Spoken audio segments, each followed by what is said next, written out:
Я приветствую вас, дорогие друзья, уважаемые гости и подписчики моего канала. Всем большое спасибо за то, что дождались сегодняшней шумы. В воскресенье поговорим о самом главном, самом ярком и самом, шумном. Потому что очень шума много с Ближнего Востока и вокруг этой темы. Конечно, Украина не отстает, и шума порядочно и здесь.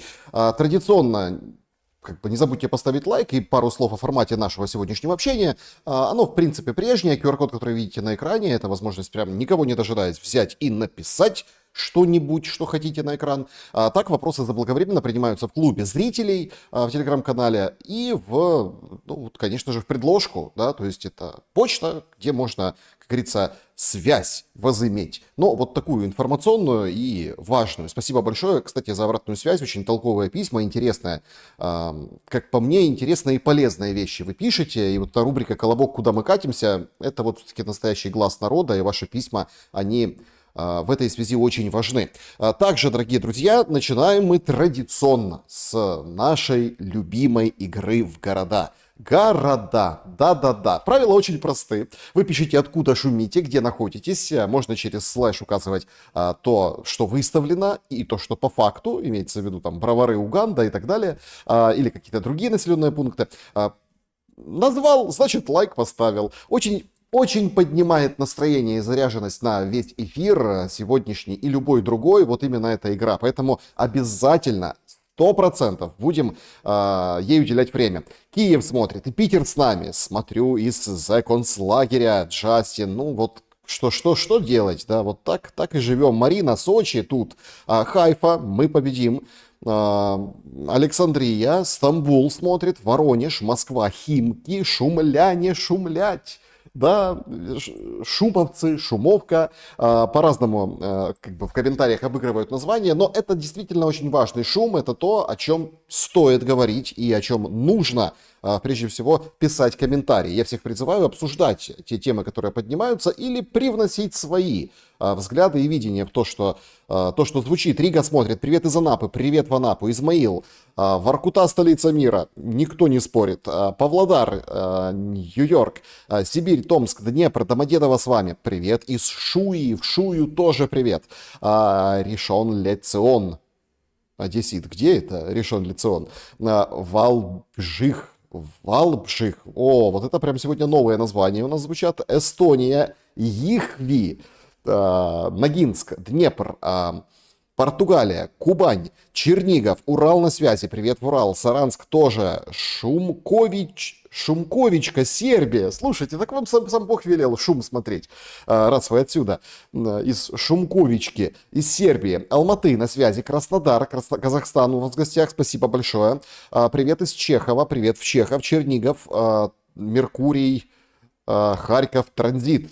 Я помню, когда это было Запорожье, Криворог, Рог, Транзит, хорошая КВНовская команда, так сказать, предтеча криворожской команды, квартал 95. Беларусь с нами, Северная Каталония, Омск здесь, Прага, Лодзь шумит, Павлодар, Саратов, Сун, привет в Сун, Крым, Симферополь, Эдмонтон, Канада, Братислава, Словакия, Калининград, привет всем, Ярослав, Симферополь, Мадрид, Москва, Гетеборг, Ижевск, Ришон Ле Цион. Что это?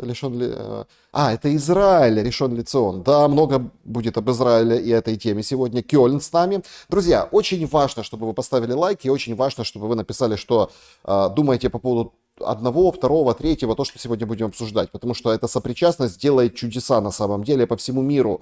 Нас шумящих становится больше. Ну и давайте к опросу, да, сегодняшнему. Вопрос звучит так. Кто первый сдаст назад? Очень важный вопрос, потому что кажется, что апогей ближневосточной ситуации прямо близится. Он уже где-то рядом, он уже прощупывается. Выходит пресса западная, выписывает очень интересные планы, о них поговорим. Наши тоже не отстают, тоже там свои 5 копеек вставляют. Так вот, кто первый сдаст назад? Иран, Израиль, США. Понятно, что США, потом и Израиль, да, то есть они оставят, умоют руку, скажут нет. Или уже никто не сдаст назад. И дальше будет какое-то решение конкретное, неприятное. Там ликвидация Ирана, ликвидация Израиля, какой-то переформат Ближнего Востока, который Трамп опять хочет сделать великим снова. Интересно, а как это, когда он был великим? снова.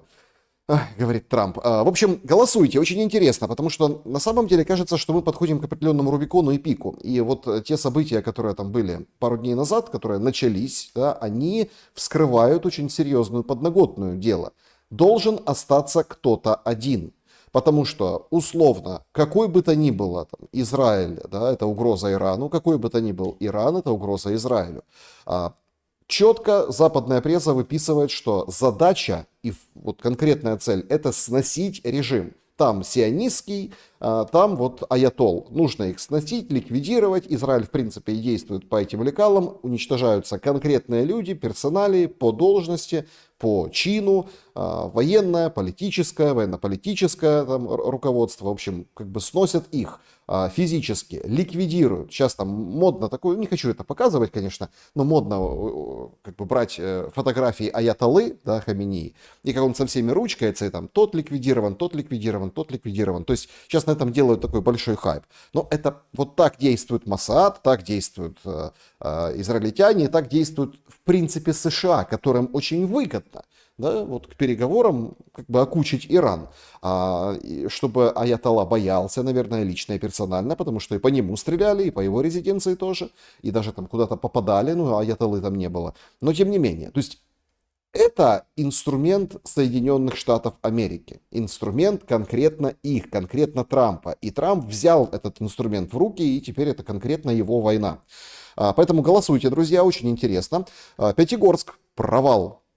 Гоша Тапов. Вот прям с провала, чтобы не сильно проваливался, как в кино сакраментальном и произведении Ильфа и Петрова. Нижний Новгород, Петербург, привет из Одессы, привет и в Одессу. Ларри Джонсон тоже сказал, как Жириновский. Да, так и есть. Эссен, Ашхабад, Севастополь, Николаев, русский город пишут. Ну, видите как. Сейчас уже русское все как бы вот сворачивается в Украине, тоже об этом поговорим. Даже когда-то, если ты написал классные песни, которые там будоражат, ты можешь прыгать, танцевать сегодня вечером, а завтра ты пойдешь в полицию писать заявление. Лос-Анджелес с нами. Молодогвардейск. Молодогвардейск, шумим вместе. Спасибо большое. Значит, Сочи, Ташкент, Бердянск, Лондон, Могилев, привет. Зеленогорск, Уральск, Казахстан, Пермь, Луганск, Эдинбург, Дагестан. Спасибо большое, друзья. Очень благодарен всем за то, что вот, назвал город. Поставили лайк. Не назвал город, как бы все равно поставили лайк. Вы большие молодцы, не забывайте об этом, ну, таком ритуале, потому что я, понятное дело, там, не прошу, как многие каналы, делайте репост, репост. Ну, смотрите, время очень сложное. И сейчас действительно там человек, который распространил, репостнул даже что-то, он уже как бы под контролем, к нему могут прийти, и об этом даже никто не узнает. Никто не узнает. Просто прищучат, примут и скажут, все так и было, да, вот, а сами отчитаются, напишут себе там какой-то отчет о проделанной работе, получат звездочку или какое-то уважение, или погладят по голове, или по щеке подергают, скажут «Гуд, Вальдемар, гуд», ну и все. Поэтому репост — это дело такое, но лайк поставьте, проверьте, это работает, и поверьте, это работает, нас шумящих будет больше. Конечно, Ближний Восток — это прям топ-тема. Уникальный день сегодняшнего, скажем так, этого периода, сегодняшней войны, та, которая она развивалась сегодня, это удары по Ирану в светлое время суток. Такого не было. Выходит представитель Цахал, и вот по примеру Газы, да, вот говорит, значит, как это, стук по крыше у них называется. В общем, люди добрые, иранцы, давайте-ка, валите от каких-то объектов, а мы туда будем бить. Вот вам предупреждение, вот конкретно. Ну и удары действительно такие были нешуточные сегодня. Вот, например, взорван водопровод. Конкретно водопровод, и под этим местом, местом этого удара в Тегеране, попали туда, затопило там большое количество квадратных метров в городе. Говорят, что стреляли и попали и уничтожили штаб-квартиру КСИР, корпуса стражи исламской революции. Потом Министерство юстиции тоже прилетело, конкретно в эти, то есть центры принятия решений. То, что вот с одной стороны, вот можно проводить определенные параллели, и это, наверное, будет очень популярно между войной и как воюется в Украине, Россия, Украина, и вот там Иран, Израиль, да, конкретно. Раньше там проводили параллели с Газой, и что тоже было отчасти уместно, Ну, мол, по формату, смотрите, газы уничтожают, сносят с лица земли. Здесь тоже очень важно а, отметить, что эти параллели не совсем корректны. Да, идет уничтожение центров принятия решений, конкретных, скажем так, военных объектов, конкретных фигур уничтожения. Но все равно вот Иран-Израиль пока что это воздушная война. Воздушная.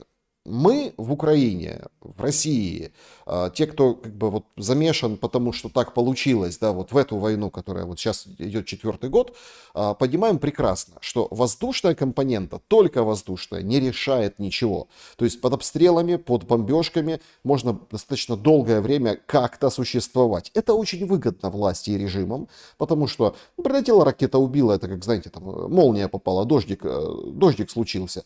То есть конкретное разрушение, конкретные, скажем так, удары по тем или иным объектам. И тут как бы идет война на истощение. Кто кого может истощить? Иран-Израиль или Израиль-Иран? Там Sunday Times сегодня выдают материал о том, что болевой порог Ирана вот сейчас проверяется на прочность. Точечные, такие мощные, филигранные удары Израиля, они делают свое дело, и как бы, режим иранский может отползти назад. Вот так, например, выглядел Тегеран сегодня. То есть Тегеран в огне. Картинка, в принципе, напоминающая после обстрелов Киева, да, то есть много точек попадания, и везде, соответственно, ну вот, скажем так, вот такие следы от прилетов. Сколько может продержаться Иран, учитывая площадь, территорию, население, ресурс и политическую ситуацию? Достаточно долго все-таки, на мой взгляд. Смотрите, какая история. Кто-то говорит, что, и вот в принципе материал, сегодня тоже было заявление достаточно противоречивое о том, что в чем противоречие. Мол, Иран готов к ядерной сделке. Они продолжают вести свою игру. То есть, смотрите, у нас нет ядерного оружия. По ограничениям, по там, процентажу, по каким-то ограничениям для мирного атома, атом исключительно мирный. То есть мы готовы садиться и говорить. Это сразу подцепили американские, там, западные, глобалистские СМИ. Говорят, о, Иран сдает назад. Не совсем такая история. Вот абсолютно, скажем так, тут важно понимать, что вообще цинизм, да, Запада, цинизм войны с Западом, то есть тебя обвиняют в том, что ты чего-то делаешь, что нельзя. Причем удары наносит сторона, у которой юридически нет ядерного оружия, которое Иран пытается добыть или там, достичь его, якобы пытается, да, а тебе нельзя. И вот, собственно, вот на таких противоречиях, на вот таком передергивании, тебя обвинили, ты будешь делать ядерное оружие. Мы знаем, у тебя ядерная программа, мы убиваем твоих ученых, мы убиваем твоих военных, мы обстреливаем тебя, и поэтому, собственно, ты не прав, давай сворачивай. То есть Иран прогибают. И кажется на мгновение, что Иран прогибается. Однако тут очень важна дистанция. Иран очень долго под санкциями, Иран очень долго в этой проблеме. И кажется, сейчас есть определенный момент истины. Иран, получив удары по себе со стороны Израиля, может попробовать, опять-таки, попробовать, насколько тут очень важно, как соседи реагируют. Попробовать решить израильский вопрос. Вот прям взять и решить. В Ираке, которая там рядышком с ним, да, и который там отделяет частично Израиль от Ирана, поддерживают Иран. Там хуситы сегодня сделали очень интересное заявление. Они, в принципе, написали, что если речь идет только о противостоянии Ирана и Израиля, то Иран сотрет в порошок Израиль, и мы даже не будем вмешиваться, просто посидим в стороне, посмотрим, так сказать, оценим обстановку и поаплодируем. Но если США подключатся к непосредственно Израилю, то тогда мы тоже будем атаковать. Ну, это, говорят, хуситы. Да?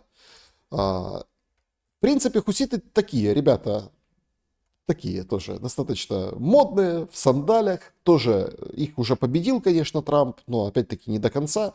Почему не до конца? Потому что Трамп же говорит, я же победил. А сегодня приходят новости о том, что израильская ракета по принципу главы КСИР, как был он ликвидирован, да, убила вот так вот в квартиру конкретно, прилетела по адресу, так сказать, почтовой бандеролью, прилетела к начальнику или одному из главных хуситской милиции. Ну, у них милиция называется, то есть силовой орган. Поэтому хуситы тоже вовлечены в эту всю передрягу. Насколько вовлечена Америка? Прямым и непосредственным образом. Почему? Потому что Трамп выходит и делает такое заявление о том, что хочет сделать Ближний Восток снова великим, призвал стороны. Вчера поговорил с Путиным по телефону. Примечательно, что очень важно, этот разговор Путина и Трампа, он касался конкретно Ближнего Востока. По Украине там пару слов, что-то так, Путин его проинформировал, говорит, будем после 22 июня возобновлять переговоры с Украиной. А конкретно сейчас решается вопрос Ближнего Востока, Ирана и Израиля. Потрясающий просто момент для Москвы стать не то что полезной, не то что значимой, она уже и так значима в этом всем процессе, но конкретно через ее действия, посреднические действия, об этом сегодня к вечеру пишет вся западная пресса, что Москва будет посредником в разговоре с Тегераном. Потому что у них есть договор подписанный, да, в начале года, потому что у них есть сотрудничество и много-много других потому что. Многие, кстати, аналитики выписывают, что вот смотрите, ну это же выгодно, да, большие проблемы у Ирана, потому что сразу нефть российская подскочит, как сразу доходы увеличатся. Вопрос здесь не в доходах, здесь вопрос в существовании режимов. Конкретно, и это очень важно, решается вопрос, сохранится ли аятолла там, да, и что будет с Биби Нетаньяху. Удары нешуточные по иранской инфраструктуре. Вот здесь показан завод Shiraz Electronic. Это, как утверждается, сердце там, схемы, какие-то технологии, в общем, начинка для ракет. И вот он так сегодня в него прилетело днем, и так он сегодня горел, и, судя по всему, там есть фотографии, да, позже, что вот само здание уничтожено. Здание может уничтожено, а что с технологиями? Потому что, ну вот, например, вот этот удар по Исфахану, он, конечно, шокирует, этот удар. Шокирует, и, ну вот, кажется, что вот на протяжении дня, если полностью посмотреть вот эти все видео, которые приходят, то выглядит как какое-то избиение младенца, да? Конкретно вот эти, ну, этот пейзаж иранский, эти люди на осликах, это вот все, да, вот, ну, как бы моменты, там, постройки эти столетней давности из глины уже вот такой облущенной, да, вот это все. И кажется, что Израиль вот конкретно лупит, гасит и уничтожает в пух и прах. Но так только кажется, потому что, ну, вот еще, например, да, вот удар по Керманшаху.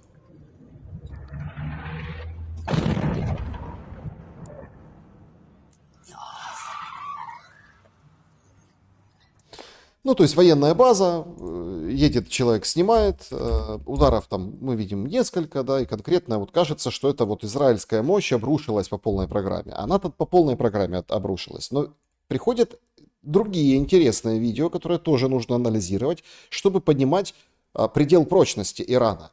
Конкретно вот это муляжи иранской техники, которые были уничтожены. 5 دستگاه ماشین تریدی بار موشک.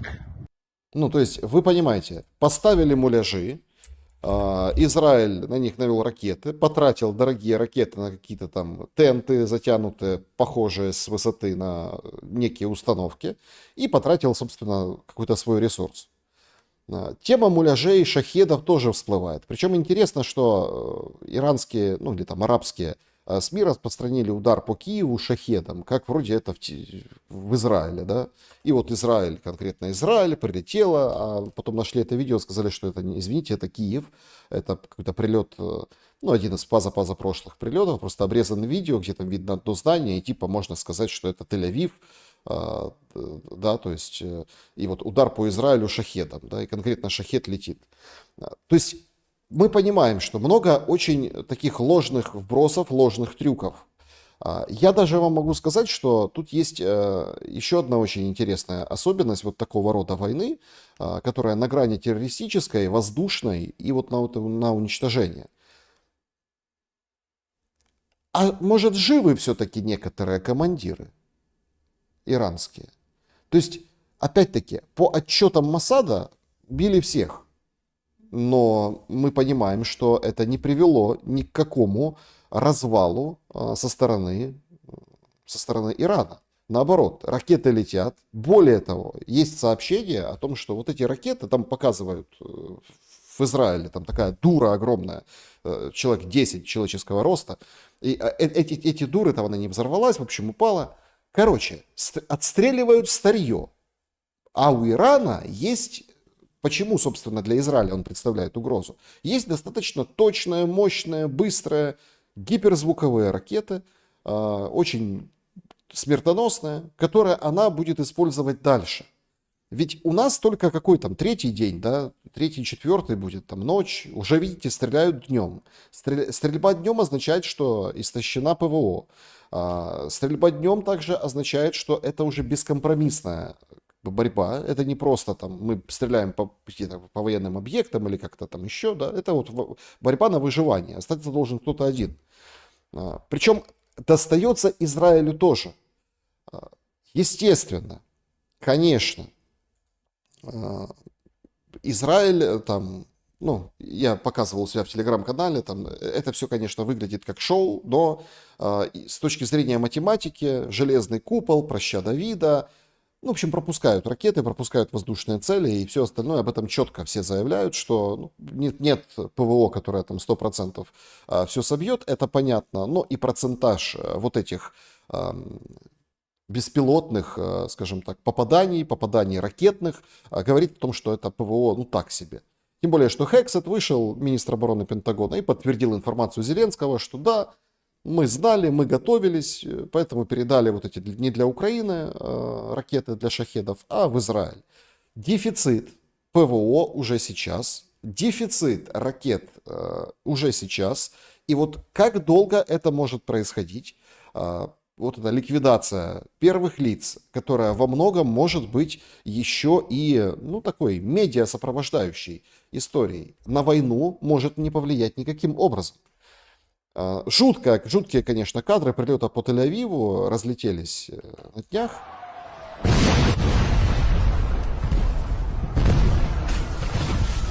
Ну, это не сам Тель-Авив, это рядышком пригород Тель-Авива. Этот дом сразу там на утро посетил Нетаньяху, вышел из бункера, пришел там со всеми своими министрами. В этом доме погибли 5 украинцев. Ну, в этом районе, да, попадание ракеты, в районе этого дома.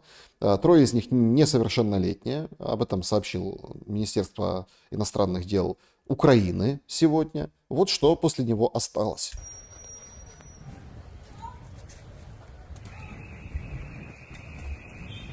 Многие эту картинку называют такой кармой Газы.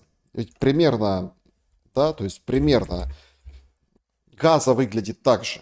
И вот прям карма, да, вот мы уничтоженную Газу смотрим, также может быть уничтожен Тель-Авив.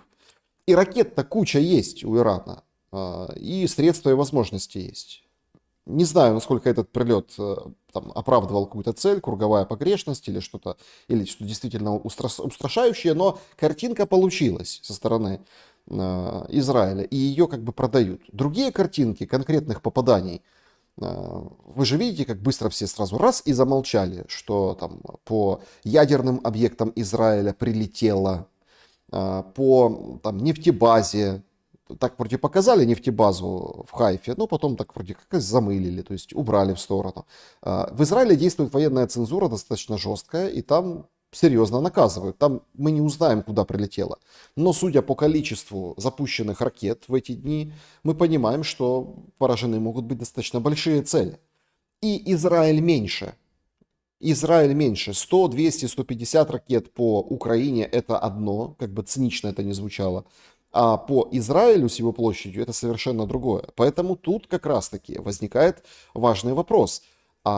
Израиль, в принципе, же может выйти и сказать, мы всех победили, все, до свидания. По факту, не победив никого. ни Хизбаллу, которая вышла там на улицах, радуются, да, радуются и вот это вот, ну, как бы пляшут, поют на митингах, радуются удару Ирана, ни хуситов, о которых я говорил выше, ни Газу, Хамас до конца тоже не победили. Поэтому объявить о победе и победить — это две большие разницы. Это же касается и Соединенных Штатов Америки, безусловно. В этой связи очень как бы своеобразным образом выглядят наши светлые умы. Безусловно, к нашему светлому, самому большому светлому уму можно отнести народного депутата Марьяна Безуглую. Вот она как комментирует все происходящее. Значит, публикует обложки украинских СМИ о том, что Израиль допускает возможность ликвидации Хаменеи, и Иран обещает стереть с лица земли Израиль. Ну, такие обоюдные обвинения. И что она пишет? Говорит, хороший прецедент. Ликвидируют, значит, легализуют наше право на ликвидацию Путина. О как! То есть Безуглая говорит, скорее бы давайте уже ликвидируйте этого Хаменеи, тогда вот у нас руки развязаны, мы Путина будем ликвидировать. То есть вот так это все препарируется в контексте и накладывается на войну. То есть мы такие сидим, не ликвидируем Путина, ни ГУР, никто, и смотрим на Иран. Когда же? Давайте уже время. То есть сказать, что это потужно, нельзя. Это сумасбродно, да.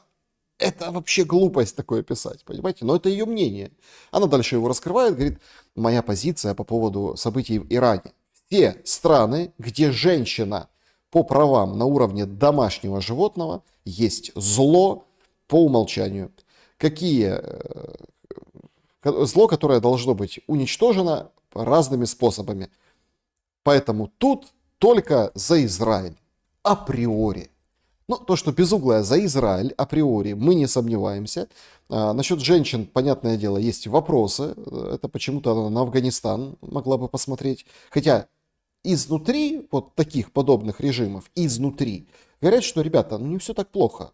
Ну вот на самом деле, то есть это все по большей части, ну какая-то, не знаю, пропаганда, что ли, наветы какие-то определенные. Ну и, собственно, и все в этом духе. Значит, что очень важно подчеркнуть, что по поводу этого убийства, да, убийства Хаменеи, скрываются Соединенные Штаты Америки, их роль. В каком смысле скрываются? Вот все говорят, то есть Трамп говорит, ой, нам это помешает сделку с Ираном совершить. Потом, нет, мы все знали. Мы все знали, но мы не участвуем. Или там, Америка не участвует. Мы просто дадим все Израилю. Мы вообще за Израиль, но мы ни при чем. Мы не при делах. Потом говорит, давай, Израиль и Иран, заключите сделку. Это Трамп все генерирует. А потом всплывает информация о том, что на выходных у Израиля было оперативное окно для убийства лидера Хаменеи, но Трамп ясно дал понять, что он против такого шага. Журналист Axios Барак Равид об этом сообщает. То есть сообщение Reuters о том, что США наложили вето на убийство Хаменеи, является фейковой новостью, говорит глава Совета национальной безопасности Израиля Ханикби. В общем, то есть мы видим, сегодня с утра, кстати, было нечто похожее, о том, что Нетаньяху говорит, что мы координируемся с Соединенными Штатами Америки, это наш союзник, они нам во всем помогают. Выходит потом Белый дом, говорит, не-не-не, подождите, не помогаем, мы в стороне, мы не с вами, мы, конечно, союзники, да-да-да, там, но мы в этом не участвуем. А тут появляется информация, что не просто не участвуют, а еще и конкретно руководят. То есть убить Хаменеи США не разрешает. Нет, говорит Нетаньяху, и поэтому Хаменеи живет.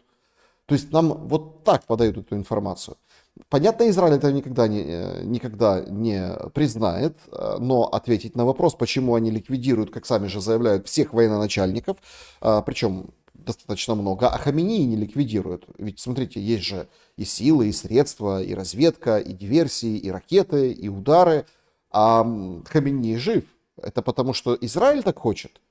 Вряд ли. Соединенные Штаты Америки пытаются играть конкретно Израилем и их действиями и руководят ими. То есть переговоры по израильской вот этой ядерной программе, от которых иранской ядерной программы, от которой Иран не отказывается, они нечто подобное на переговоры России и Украины. В каком смысле? В том смысле, что хоть там, не знаю, нет прямой зависимости там Украины, и США не могут выйти и сказать, этого делать нельзя, но похоже, что где-то в кулуарах это есть. Получается, ты не переговорщик, ты не посредник, а ты участник. То есть это конкретное участие Соединенных Штатов Америки, и Иран о нем открыто говорит, что США прямо участвуют в этом всем. В общем, как дело будет дальше, сказать сложно. Наверное, повоюют еще долго, относительно долго. Но то, что если после вот этой волны атак и после вот этого противостояния вопрос не решится никак, а есть такая вероятность, ну, постреляют, потом будут меньше стрелять, воздушные атаки, и потом как-то вот уйдут, да, на нет они, или будут очень долго стрелять, но ни к чему это особо приводить не будет, только к разрушениям. Это истощение Израиля, понятное дело, удорожание всего военного, это тоже понятное дело, и проигрыш Трампа. Просто плевок в его лицо о том, что он ничего не смог сделать с Ближним Востоком. Но у Ирана есть запас прочности. Израилю его этот запас обеспечивает Америка, там партнеры, друзья, товарищи, и сам он тоже старается. Чем дольше эта война между Израилем и Ираном, тем больнее самому Трампу. Ну, у Трампа своя сегодня, конечно, история. У него был день рождения. Кстати, сегодня череда дней рождений, да, там, к 79-летию 250 лет армии, там, танки, парад, очень нетипичная для Америки картина, но тем не менее Трамп, день рождения, парад, армия, вперед. Опять-таки созвон с Путиным, Путин его любезно поздравил с днем рождения. Также сегодня он любезно отправил телеграмму Си Цзиньпину, у того тоже день рождения. Короче, у дедов праздники, они вот это гуляют, а весь мир трещит по швам. Но у него же параллельно с этим, у него же есть определенная внутренняя, достаточно серьезная проблема у самого Трампа. Что я имею в виду? Это прокатившийся по Америке, ну прям такой, как бы митинги, да, такой акт, да, воззвание американского народу, что нет королям, нет королям. Значит, вот таким вот образом это выглядело.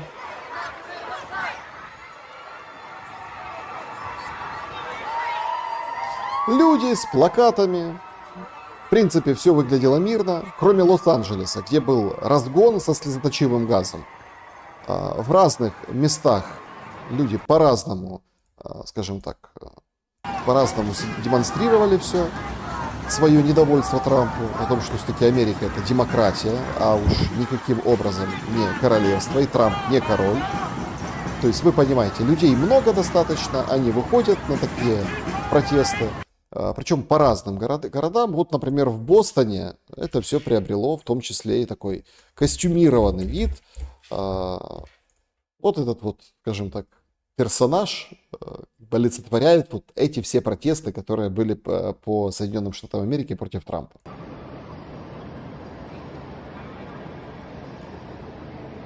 То есть королевская мантия, прическа королевская.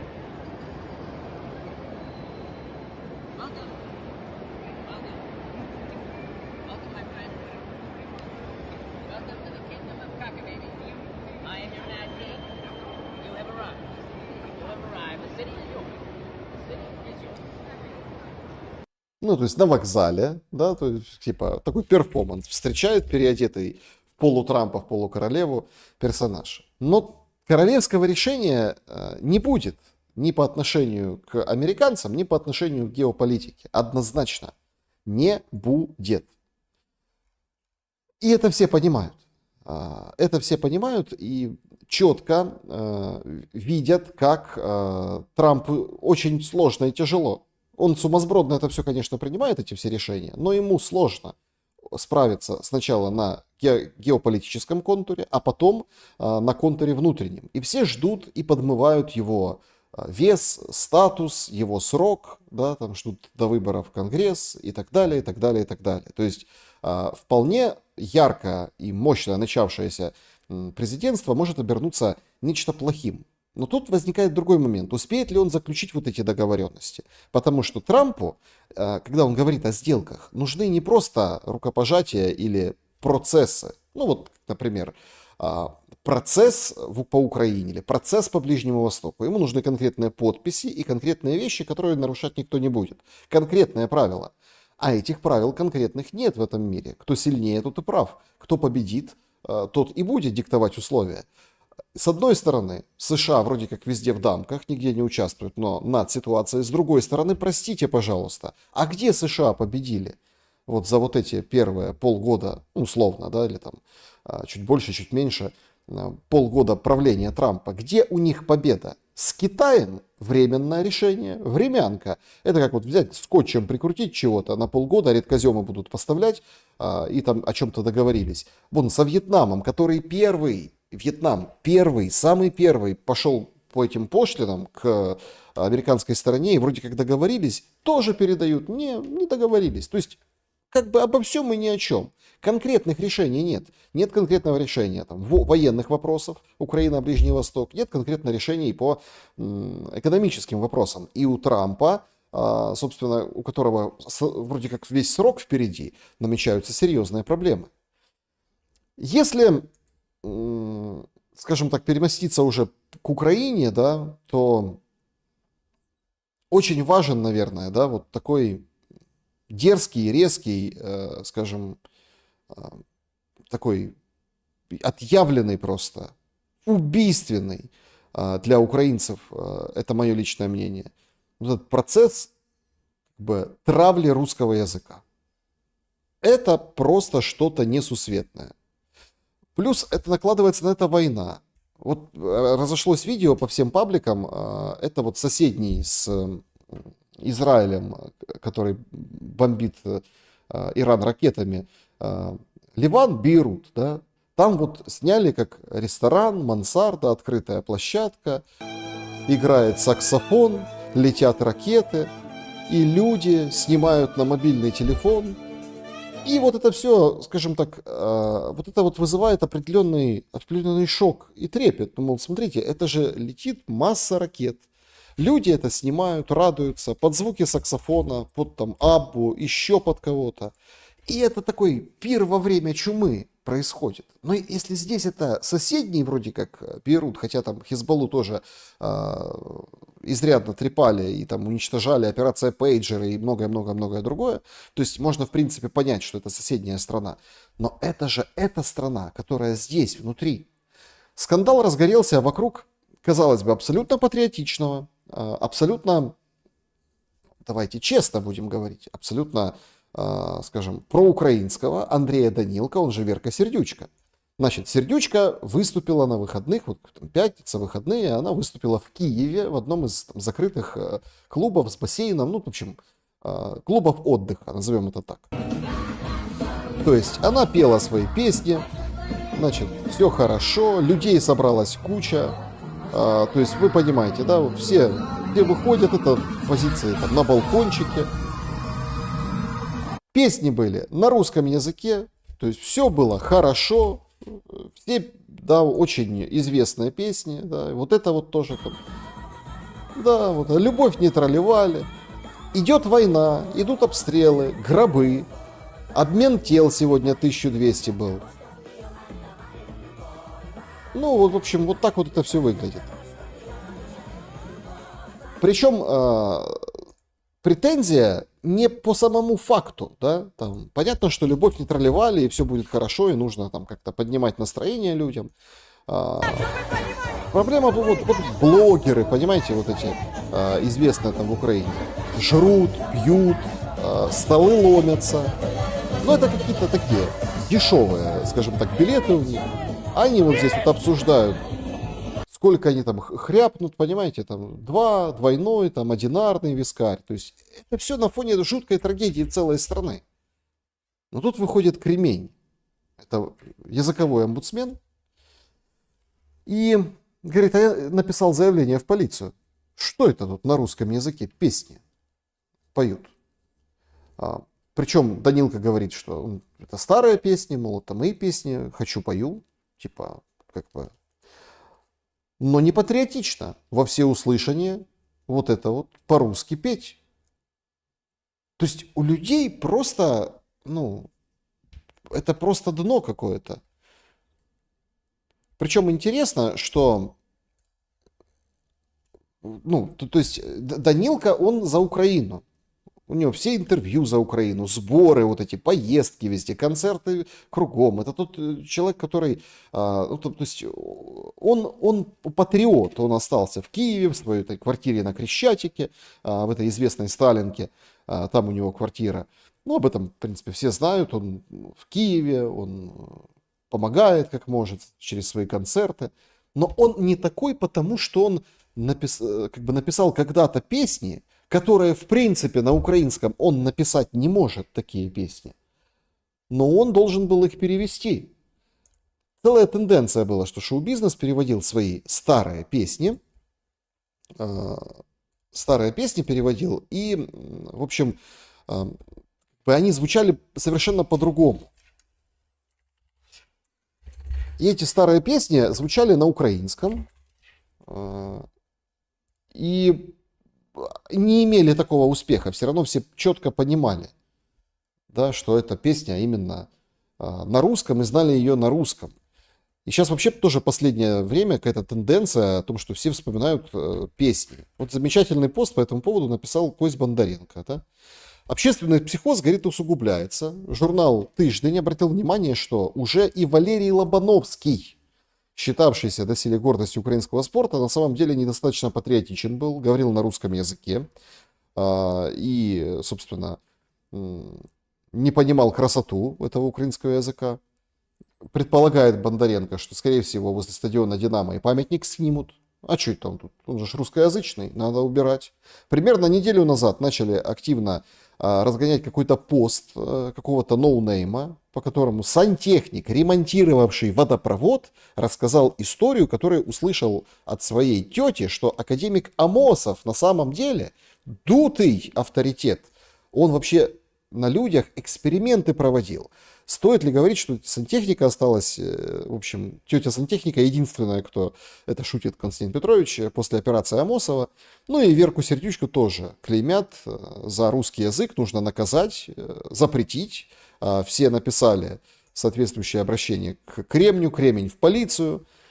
Ну и делает вывод, что всякое общество во время от времени впадает в состояние помешательства. Украинское не исключение. США – маккартизм, Европа – фашизм, Россия – страны бывшей СССР – большевизм, Китай – культурную революцию, красные кхмеры в Камбодже, Украина переживает Зеленского с его гуманитарными экспериментами. Только кажется, что болезнь оставит слишком глубокий след в душах и со склонностью к рецидивам. Безусловно оставит. Безусловно, потому что если уж на абсолютно патриотичного, абсолютно поддерживающего Украину Данилка гон за русскоязычную музыку, и вот поднимают такого масштаба скандал, то что говорить о других уровнях? Сегодня то же самое происходило на определенном товарищеском матче футбольном. Молодой парень, 16-летний тиктокер, известного футболиста Днепра и Шахтера Селезнева решил как бы воспитать. Что это ты на русском говоришь, когда в футбол играешь? Я у тебе запитати, на якій мові мені розмовляти, розумієш? Я знаю 4 мови. Я себе у тебе... Ну, ему прикольно. Смотрите, Варенько. Ты смотрите, ну, то есть, это ж Селезнев, там, ветеран, известный футболист украинский. Они там как-то играют там между собой, какие-то там, да, у них... Ну, это тоже мероприятие, то есть, видите, там поля вот эти... А тут его раз, а что это ты пол по-русски? Потому что, ну, еще ж маргарин в голове вот таких вот пареньков, да, гормоны бьют, ему хочется хайпануть, там, в ТикТок снять, выложить. Які тобі роки? Мені 16. Ти мене будеш вчити, як він на якій мові розмовляти? Ти що міняєш? Я сказав, я у тебе забув спросити, на якій мові мені розмовляти. Я вас попрошу, можете? Ви можете Я будь-якою я хочу розмовляти, добре? Слушайте, я вот это, если честно, Ну, тоже в футбол играли в детстве, там, понятно, что там редко с какими-то там большими, ну, там на Донбассе, большими звездами, да, там, где я вот таким рос, да, ну, так бы мужики, когда с мужиками играли в футбол, там как-то по-другому они нам объясняли. Ну, не было мобильных телефонов, понимаете, и вот эту дерзость как бы пинком под зад как бы отфутболить, да, то есть можно было на раз, на этих матчах. Но тут же время другое, время ТикТока, время кремня, время языковых вопросов, понимаете? Можете сказати мені, не грубий. Я тобі не грубий. Що? Я тебе не грубив, я тебе обізвав. Що ти зробив? Я просто сказав, я сам голову вибив. Мене син старший за тебе гомін. Мені все одно. Ну так все одно не треба мене чіпати. Ну, вот так, вот таким вот образом это все, собственно, и происходит. У людей помешательство. Украинизация головного мозга. Причем они сами говорят по-русски. Они сами, то есть вообще без вопросов. Но сейчас же тренд такой, сейчас надо хайпить на этом. Увидел кого-то, кто там чего-то на русском сказал, за счет него прохайпится, патриотичненько. И это все построил Зеленский в культурном, ну, скажем так, пространстве. Это все, эта травля русского языка, это ведь к добру не приведет. Это же приведет к шизофрении, идиотизму, абсолютной необразованности. Это приведет к тому, что просто вот, ну, скоро вот этих товарищей, да, их самих будут бить. То есть пока страдают поодиночке определенные там фигуры, просто люди, которые там по-русски. Да? А потом вот их самих будут бить. Ну вот еще одна интересная, скажем так, особенность по этому поводу. Значит, черешня. Генерал Буданов, генерал Малюк. Это в Одессе, на рынке. То есть Чкаловка, в честь, ну, именем Чкалова, да, назвали черешню. Всем знакомая, всем известная. Теперь у нас Малюковка и Будановка. Нельзя же написать Чкаловка или Чкалов на ценнике, понимаете? Потому что придет на рынок какой-то такой тиктокер и говорит: о, мобильный телефон, что это у нас написано? Давай ролик сниму. А потом к этому продавцу придут органы, там, штраф напишут, объяснительную там, или еще что-нибудь, допустим, будут его прижимать. Сейчас же время такое запустилось, понимаете? Просто вот такое время. Ну и, конечно, по поводу этого времени, это же просто определенный, ну, какой-то цирк. Прошел вот на днях в Украине, в Киеве, марш ЛГБТ, где там одни как бы в накидках волонтер, то есть прошли, другие как бы им пытались помешать, там, радикалы. Третьи полицейские вроде как не допустили провокации. Вот это все, ну, вот таким образом как бы развели. Но я вообще, если честно, не понял, как вот эта жрачка и попойки, вот эти там с вискарями, с этими всеми, винчиком, девочки и мальчики танцуют и тусят, а у нас претензии за русский язык песен, да? Точно так же и вот эту акцию.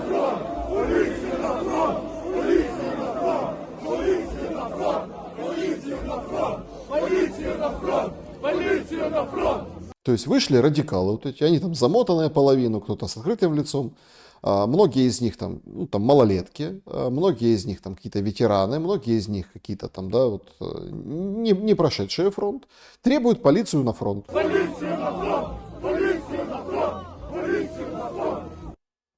На фронт полицию. А полиция не, полиция вот занимается важным делом, не допускает провокаций. Что они там делают во время военного положения, когда массовые мероприятия запрещены? Что эти там делают, ЛГБТшники, когда запрещены? Вообще непонятно. Надо запретить тем и другим выполнять закон. Или здесь другая картинка? Другая. Традиционные ценности, да, то есть там вот это все. А вот нет, наше стремление к разнообразности. То есть во время войны проводить митинги нельзя. Плюс, если вы такие, ну, как бы все вот приходите на митинги, на вот эти мероприятия, а где ТЦКшники? А ТЦКшники в других местах, они вылавливают по одному там где-то, да, вот как сегодня вот это видео разошлось, да, то есть вот они, гурьбой, несколько человек решили как бы раз на раз, вышли. Ну, в общем, ТЦКшник вдогонку попытался отвесить пендаля, но у него слетел ботинок, и он сам упал, как говорится, озимь. Ну, вот так. То есть, туда бы ТЦКшников и всех проверить. Но там картинку делают, там творят историю великие режиссеры на Банковой. Потому что у нас тут вот, а здесь вот другие, а мы правим. Пока они там вот это скубутся, когда полицию да, гонят на фронт, полиции все больше и больше, они выполняют работу ТЦКшников вместе с ТЦКшниками, стали на их сторону, хотя раньше вот в начале этих бусификаций они так были в стороне, сейчас они непосредственно вместе с ними выполняют все. Власть местная, там ходит документ с Полтавской, да, то есть власть местная полтавская пишет конкретный список, сколько людей надо поймать. Конкретное задание. Поймайте 120, поймайте 100, поймайте. То есть это же какой-то, это как вот есть лесничество, и охотнику там дают какое-то разрешение, да? Ну там, ну, давай, там, на фазана тебе. Или там, вот здесь, в этой территории, можешь там кабана грохнуть. Ну, одного. Ну, ладно, 2. Но 3 нельзя уже. Вот так вот. То есть и в этом всем идиотизме вот это у нас жрут, пьют, гуляют. Вот такая война. А потом ее начинают сравнивать с Газой, с Иран-Израилем, где четко уничтожаются конкретно, да, первые лица, где там тоже митинги есть, безусловно. Но абсолютно другой характер. Ну, там Верка Сердючка не выступает, и там как бы в дорогих киевских закрытых клубах, в общем-то, не тусят. Там же, понимаете, там бассейн, там сцена, там площадь. Если бассейн бы можно было еще закрыть, то бы еще больше народу пришли. Народу тьма.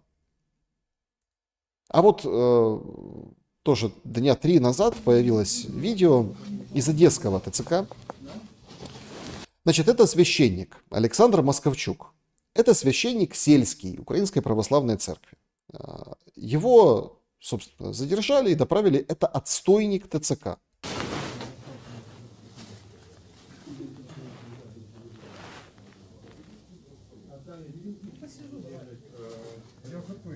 Ну, в общем, понятно, да? То есть этот священник, его сегодня сообщили, что все-таки его отпустили назад. Это село Трояндово Одесской области, ну, там сельский храм. Его выпустили. Причем официально ТЦК сообщили, что его никто не задерживал, а он сам приехал к ним. Сам приехал. Он приезжает и говорит, давайте меня в отстойник ТЦК. Я вот приехал, я доброволец. И если что-то происходит, так это он сам. Это он сам. То есть это он сам, вот как в предыдущем видео, ударил задницей ногу, летящую военкома, чтобы его оповестить. То есть военком бежал, чтобы его оповестить, а задница этот... Они сами. То есть нам вместе с языковым расколом, нам вместе с вот этим всем, скажем так, помешательством, вводят еще какую-то инъекцию тупости, узколобости, идиотизма. Ну, он сам. Ну, конечно, УПЦ там официально там епархия одесская всех поблагодарила за то, что там, ну, подняли в соцсетях вопросы, там, поддержали. Это, конечно, нонсенс. Очень кротко выглядел священник, сидел, ждал своей участи.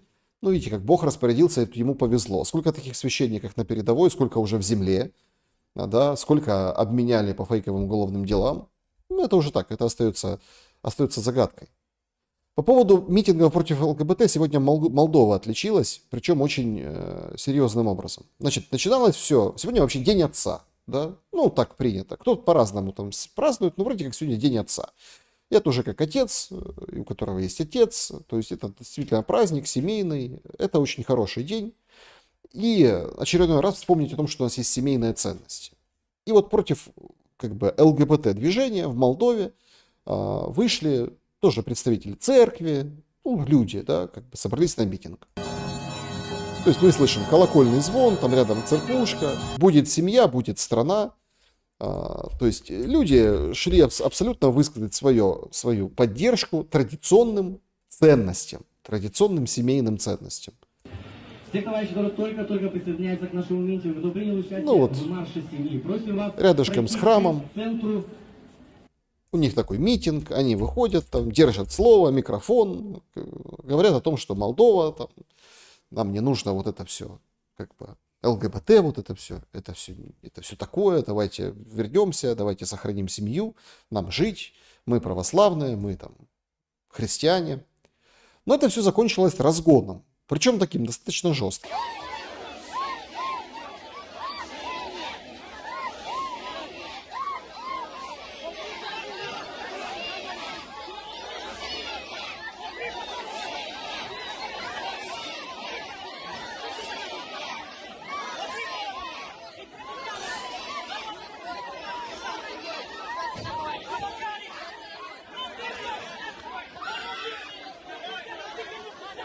Ну, то есть людей толкают, бьют этого мужчину с ребенком, я там не показываю, как у него вырывали этого ребенка, он его хватал, ну, потому что такие кадры жесткие, он там вверх ногами хватал, прижимал к себе, и в конце концов его там выдернули полицейские за кордон, и туда в автозак, прям с этим ребенком он на руках. Священника как бы повалили на землю.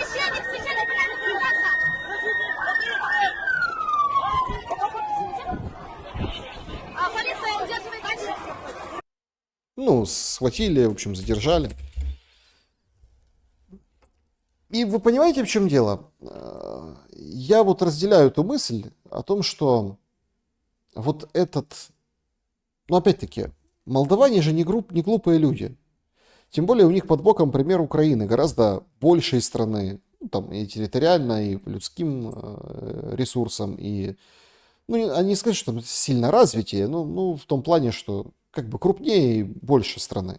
И они понимают, что условно для такой страны, как Украина, если, например, брать точку отсчета или 4-й год, или там, 14-й год, да, достаточно недолго в историческом разрезе времени может пройти, чтобы привести в этот дом войну, там, убийство, травлю там за язык, за вероисповедание. Ты пришел сказать на этот митинг, что традиционные ценности – это хорошо.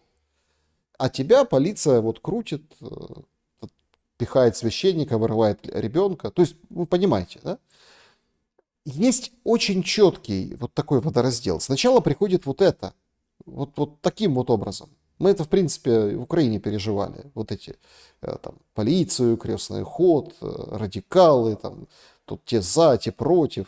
Но когда вот государство совершает это, да, над своим народом, рано или поздно после раскола приходит война. В Молдове просто я к чему веду эту мысль? В Молдове все может быть достаточно быстрее, потому что страна меньше.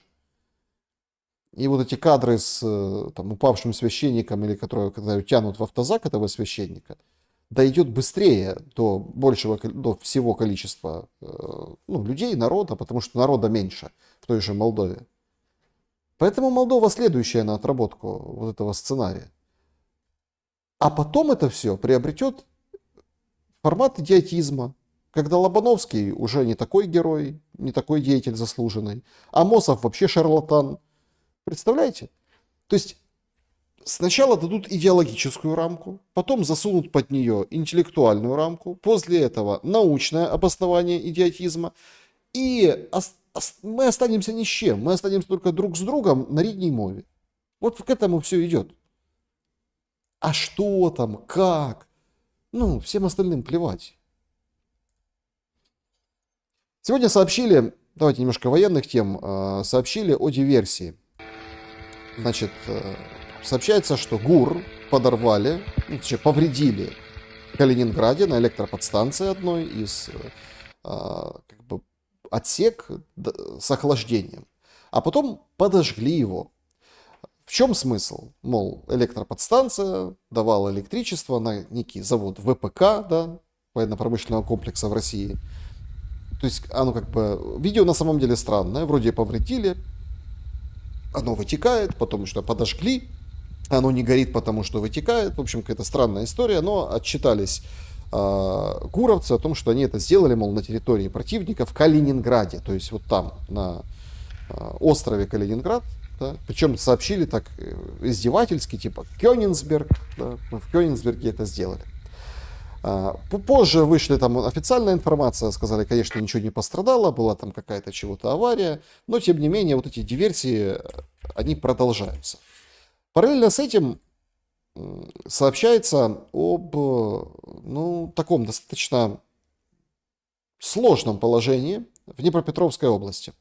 Значит, в Днепре показали фортификации, мол, наученные опытом Сум, Харькова, в Днепре взялись прям крепко. Это вот Deep State Public, они демонстрируют, ну прям там много еще есть кадров, как все классно сделано. Причем демонстрируют просто сами, то есть без президента, без там, кого-либо, просто демонстрируют демонстрируемое, что вот настолько мощное укрепление. Параллельно с этим военные сообщают, что Хортица, есть такое подразделение, да, нам периодически подкидывает аналитику, да, определенную. В общем, говорят, что какое-то невиданное количество на Днепропетровском направлении российских сил и средств к чему-то там очень серьезно готовятся. В общем, по обновлениям карт Deep State они вышли уже там в нескольких точках к границам. Камар, да, перестройка, Камар. Вот здесь развивается наступление. То есть Новополе, Зеленое поле, вот здесь. И вот если так вот идти, да, вот идти по границе, то вот здесь там Ялта, Запорожье, вот сюда, вот в эту сторону прям есть какие-то серьезные успехи рядышком с границей. Вот видите, как все проходит. Точно, опять на картах Deep State не закрашено, но мы понимаем, что это может быть лаг, судя по длине охватов, да, вот таких движений полукотлов, то, судя по всему, и дачная может быть уже частично под контролем российских войск. Точно так же и здесь. Котлеровка, да, здесь даже вот показали, что есть какой-то отодвинули как-то, да, отодвинули российские войска. Примерно ситуация понятна, и на Днепропетровском направлении теперь можно уже официально говорить, что оно такое есть. Большие серьезные укрепления и серьезное количество солдат. Как долго будут эти солдаты проходить эти укрепления, пройдут ли, будем наблюдать и смотреть в самое ближайшее время. Буквально вчера Зеленский в своем обращении заявил, что войска на Сумском направлении остановлены, то есть все, войск нет российских продвижения, то есть Сумы могут выдохнуть. Ну, как они могут выдохнуть, не мне говорить людям, да, там дроны летают, и война достаточно близко. Но он заявил, что Андреевку, вот она, Андреевка, как бы освободили.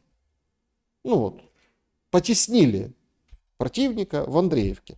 Deep State этого, к сожалению, не увидел.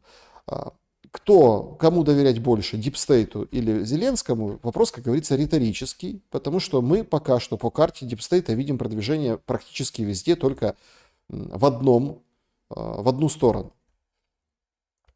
Значит, это фиксируется продвижение у Белогоровки. Ну, как бы Луганская область, да, вот здесь. Вот здесь есть продвижение по Северскому Донцу, здесь в районе Северска. Вот он, Северск. Кстати, по поводу Северска было сообщение о том, что на этом направлении 3 недели подряд противник применяет химическое оружие против вооруженных сил Украины. Сообщение, понятное дело, с той целью, чтобы обвинить противника в неконвенциональной войне. Они периодически происходят с одной и с другой стороны, но там тоже, в общем, дела не стоят на месте. Это что касается непосредственно фронта. Что же касается непосредственно прилетов, то на днях был очень серьезный удар по дронами по стране. Попали в Кременчуцкий НПЗ, который, его вынесли в 22-м еще, но который там частично, в общем-то, как-то, да, продолжал функционировать. Многие аналитики уже сводят свой анализ к тому, что это действительно может стать в ближайшее время большой проблемой, потому что инфраструктурная война, она становится другой. Под удары попадают производства, склады, самые разнообразные, самые неожиданные, как бы. потому что в самых неожиданных местах, как писала Эль Паис, вы помните, собираются и дроны, и вооружение. Поэтому, в общем-то, повторные прилеты, прилеты за прилетами, шахеды, ракеты, в общем, уничтожают как таковое, да, производство, бизнес, хотя, может быть, там, да, и не было военной какой-то компоненты. Значит, в Запорожье попали в склад. Ну, Кременчугская НПЗ есть попадание, плохой сигнал, потому что вроде как сообщают, что вот НПЗ, вот это, да, его как бы, его прикрывали ПВО. А потом вроде как ПВО сняли, перебросили на Киев, мол, в Киеве там нужнее. То есть выбор целей уже происходит. Помните, нам писали в западной прессе о том, что смотрите, придется выбирать, что защищать, а что не защищать. Так это уже есть, и это уже есть налицо. Прилет в Запорожье шахедов по складу с гуманитарной помощью, как сообщают непосредственно работники этого склада. Там еще погрузчики, у нас еще. А где дизельный? Зараз у нас влучило 3 шахеда в ночью.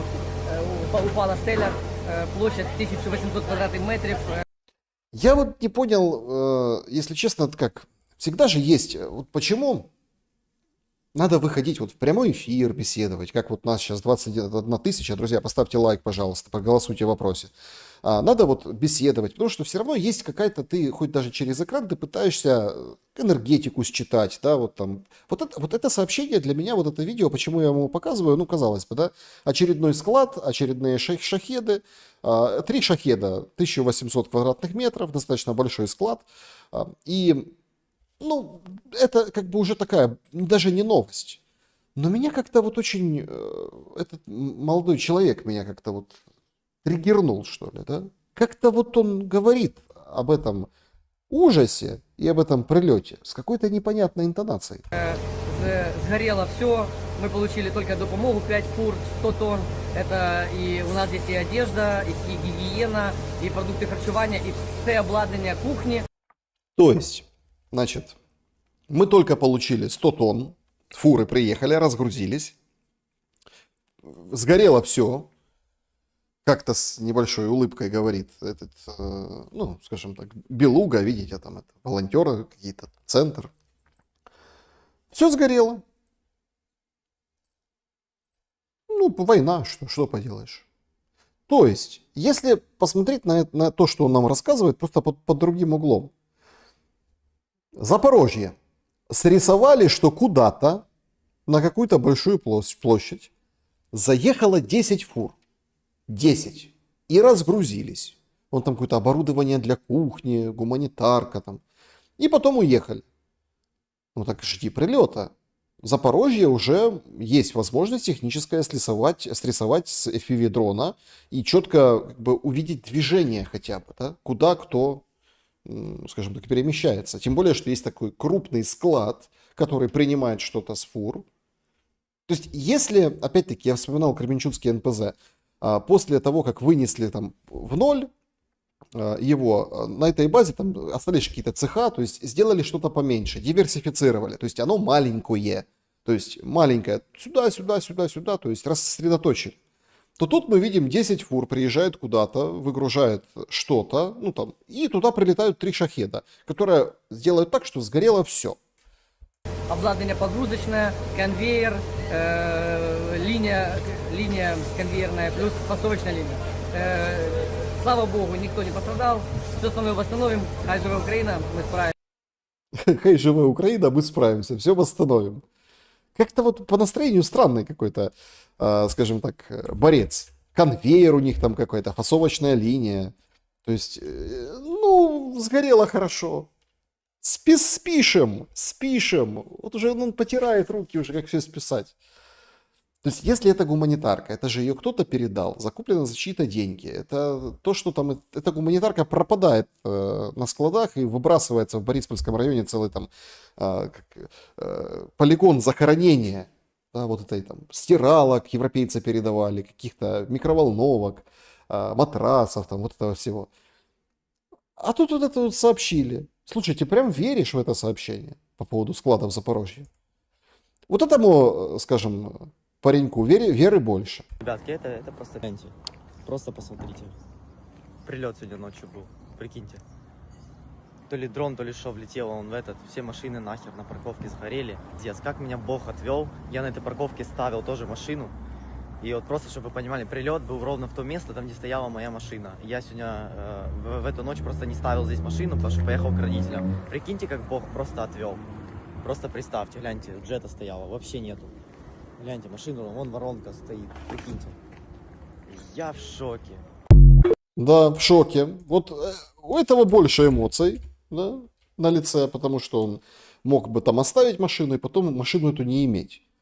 Для предыдущего оратора машина, 10 фур, 100 тонн, вообще ерунда. Все восстановим, будем жить, все хорошо.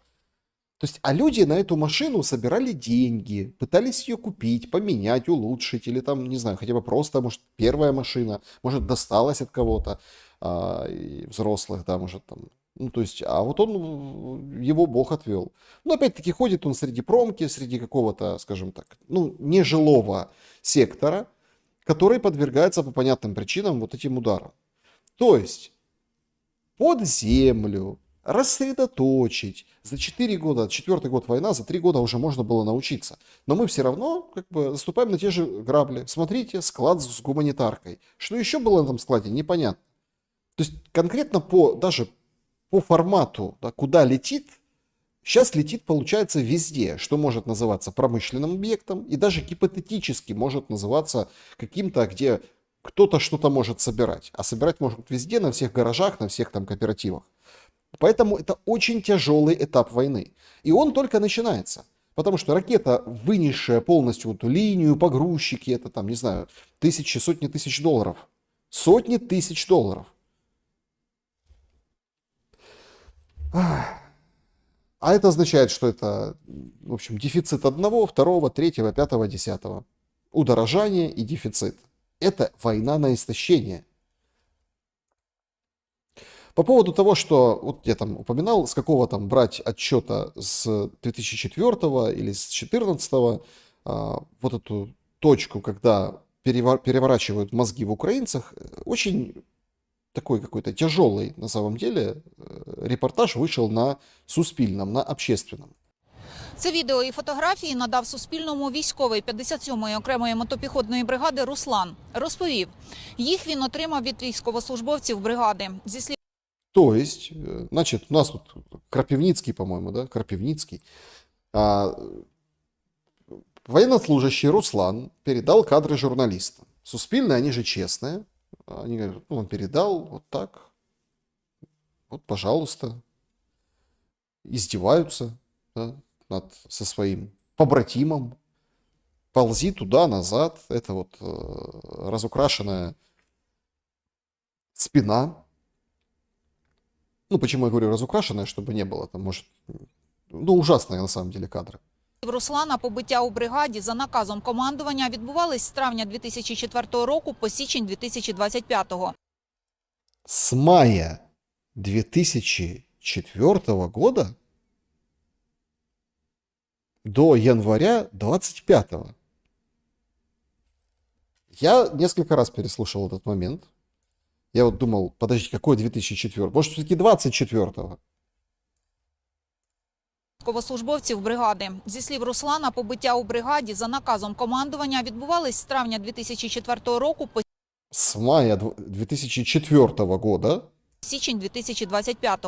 З міркувань безпеки чоловік попросив не називати його прізвище. Родом він з Кіровоградської.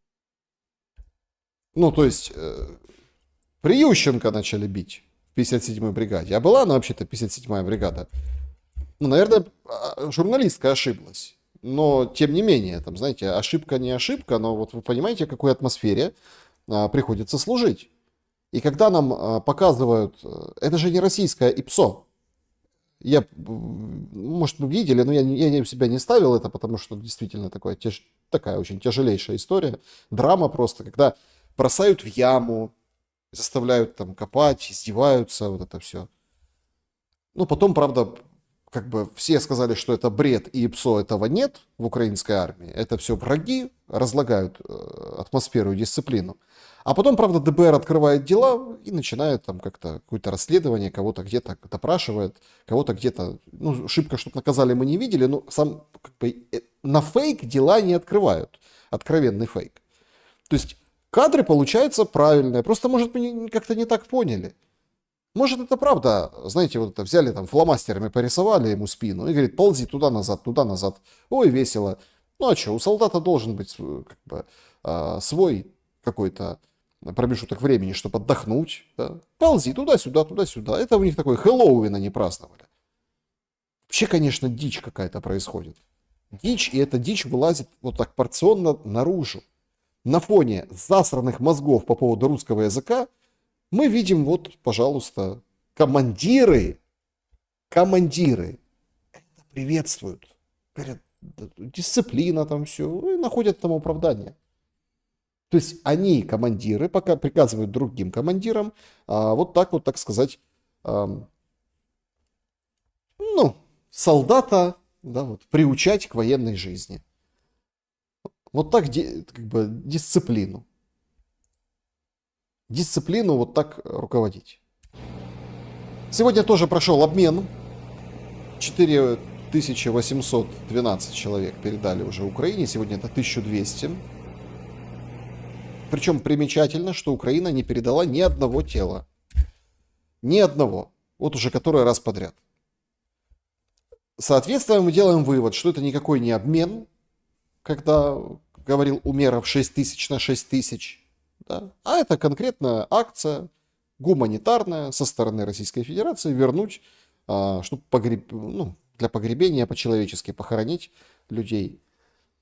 То есть вы понимаете, что как бы нет столько тел на украинской стороне. И тут дело не только в том, что кто-то наступает, потому что их не забирают. Потому что где-то своих не забирают. Если забирают, то это такие нечастые случаи. И действительно там нужно отдать честь, да, командирам, которые не вот так вот издеваются над солдатами, а которые там проводят целые спецоперации под огнем противника, пытаются вылазку организовать, чтобы тело забрать. Тело.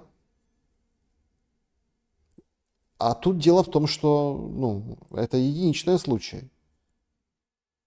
Да не нужен он. Ни при жизни, ни после смерти. В такой диспозиции, в таком понимании украинского защиты солдата. То есть вот как это выглядит изнанка. Не вот эти красивые марафоновские ролики о героях, о которых все заботятся.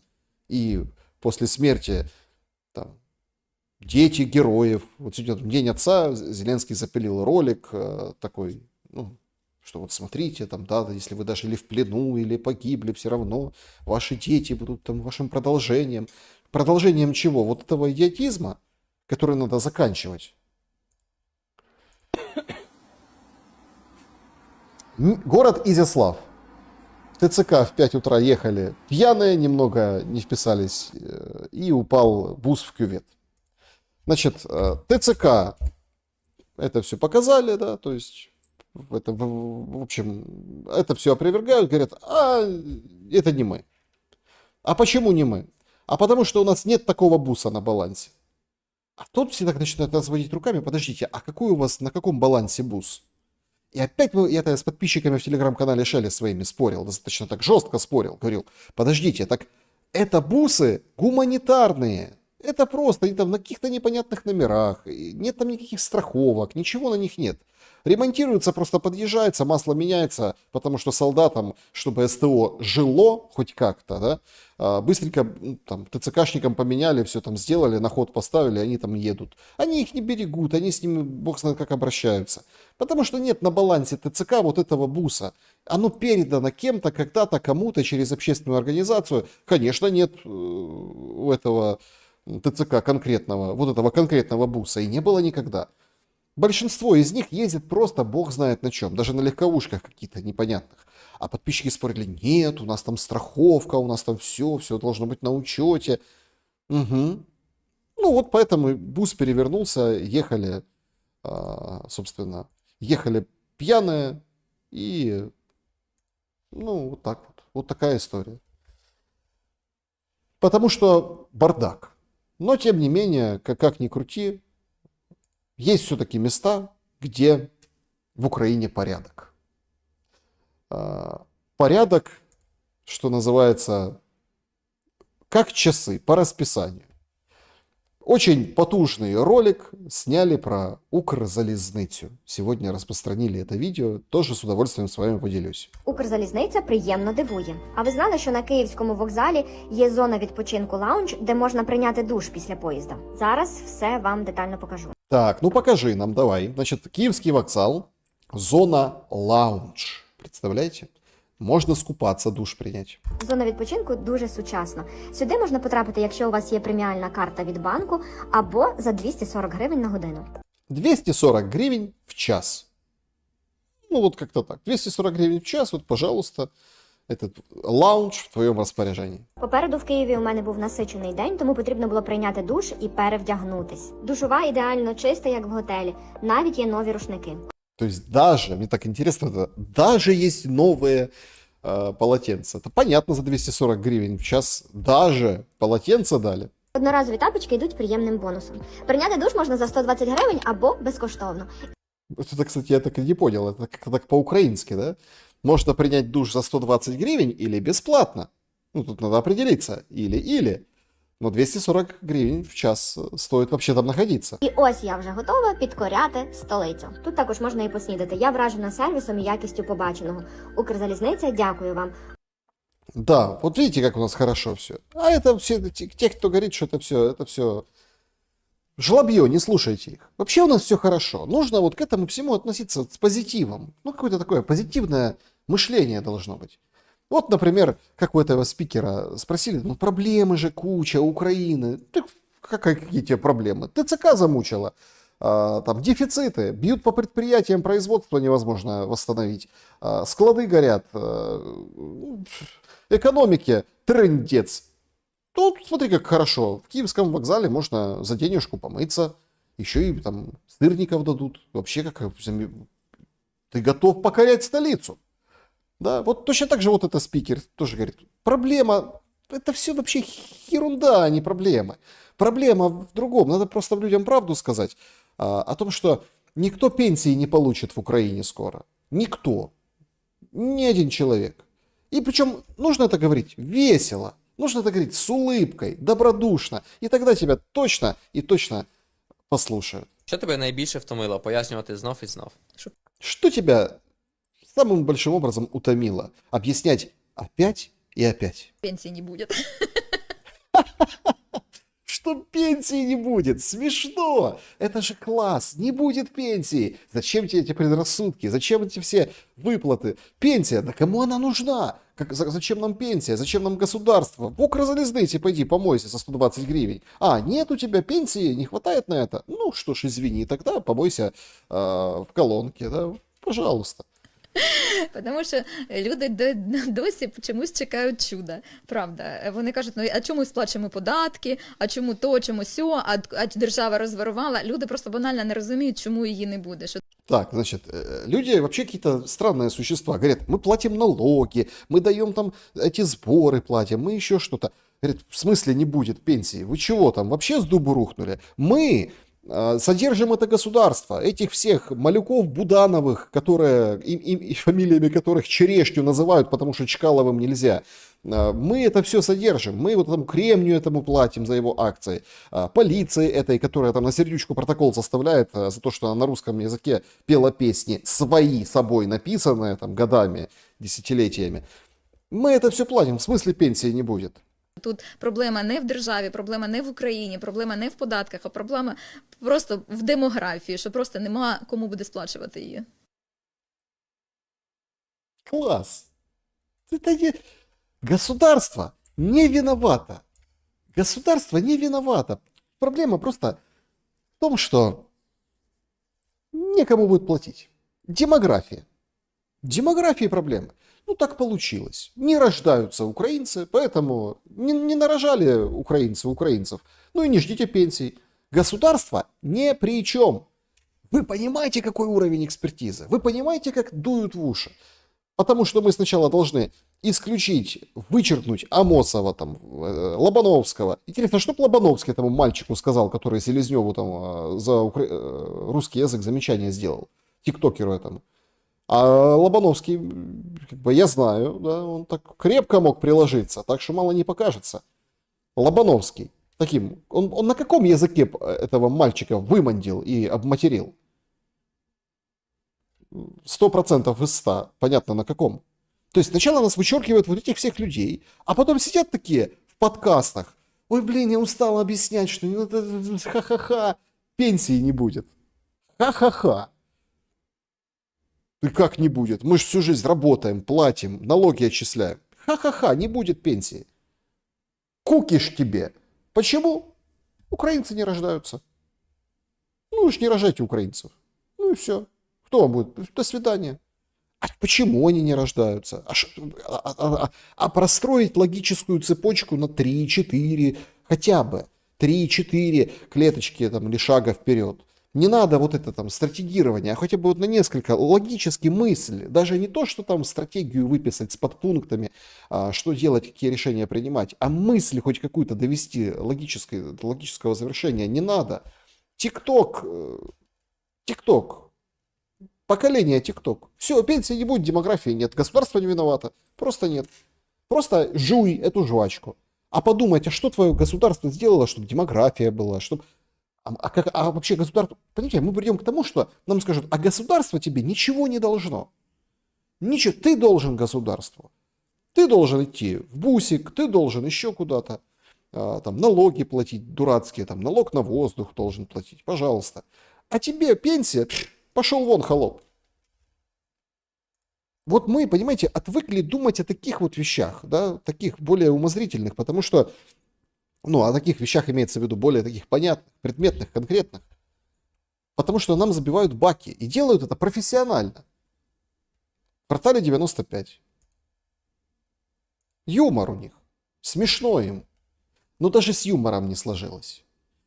Известная там участница там, женского квартала, комик-женщина, там, Хмельницкого, по-моему, да, или с Тернополя, в общем, западноукраинская там, команда Лиги Смеха, участница Comedy Battle на ТНТ, да, неоднократная, звезда украинского юмора, поделилась Машей Єфросініной, що навіть з юмором сложновато нинче. Я стараюся думати про це, але з іншого боку, мене дуже засмучує, що гумор піддається такій цензурі, тому що гумор перестає бути таким, знаєш, хльостким навіть.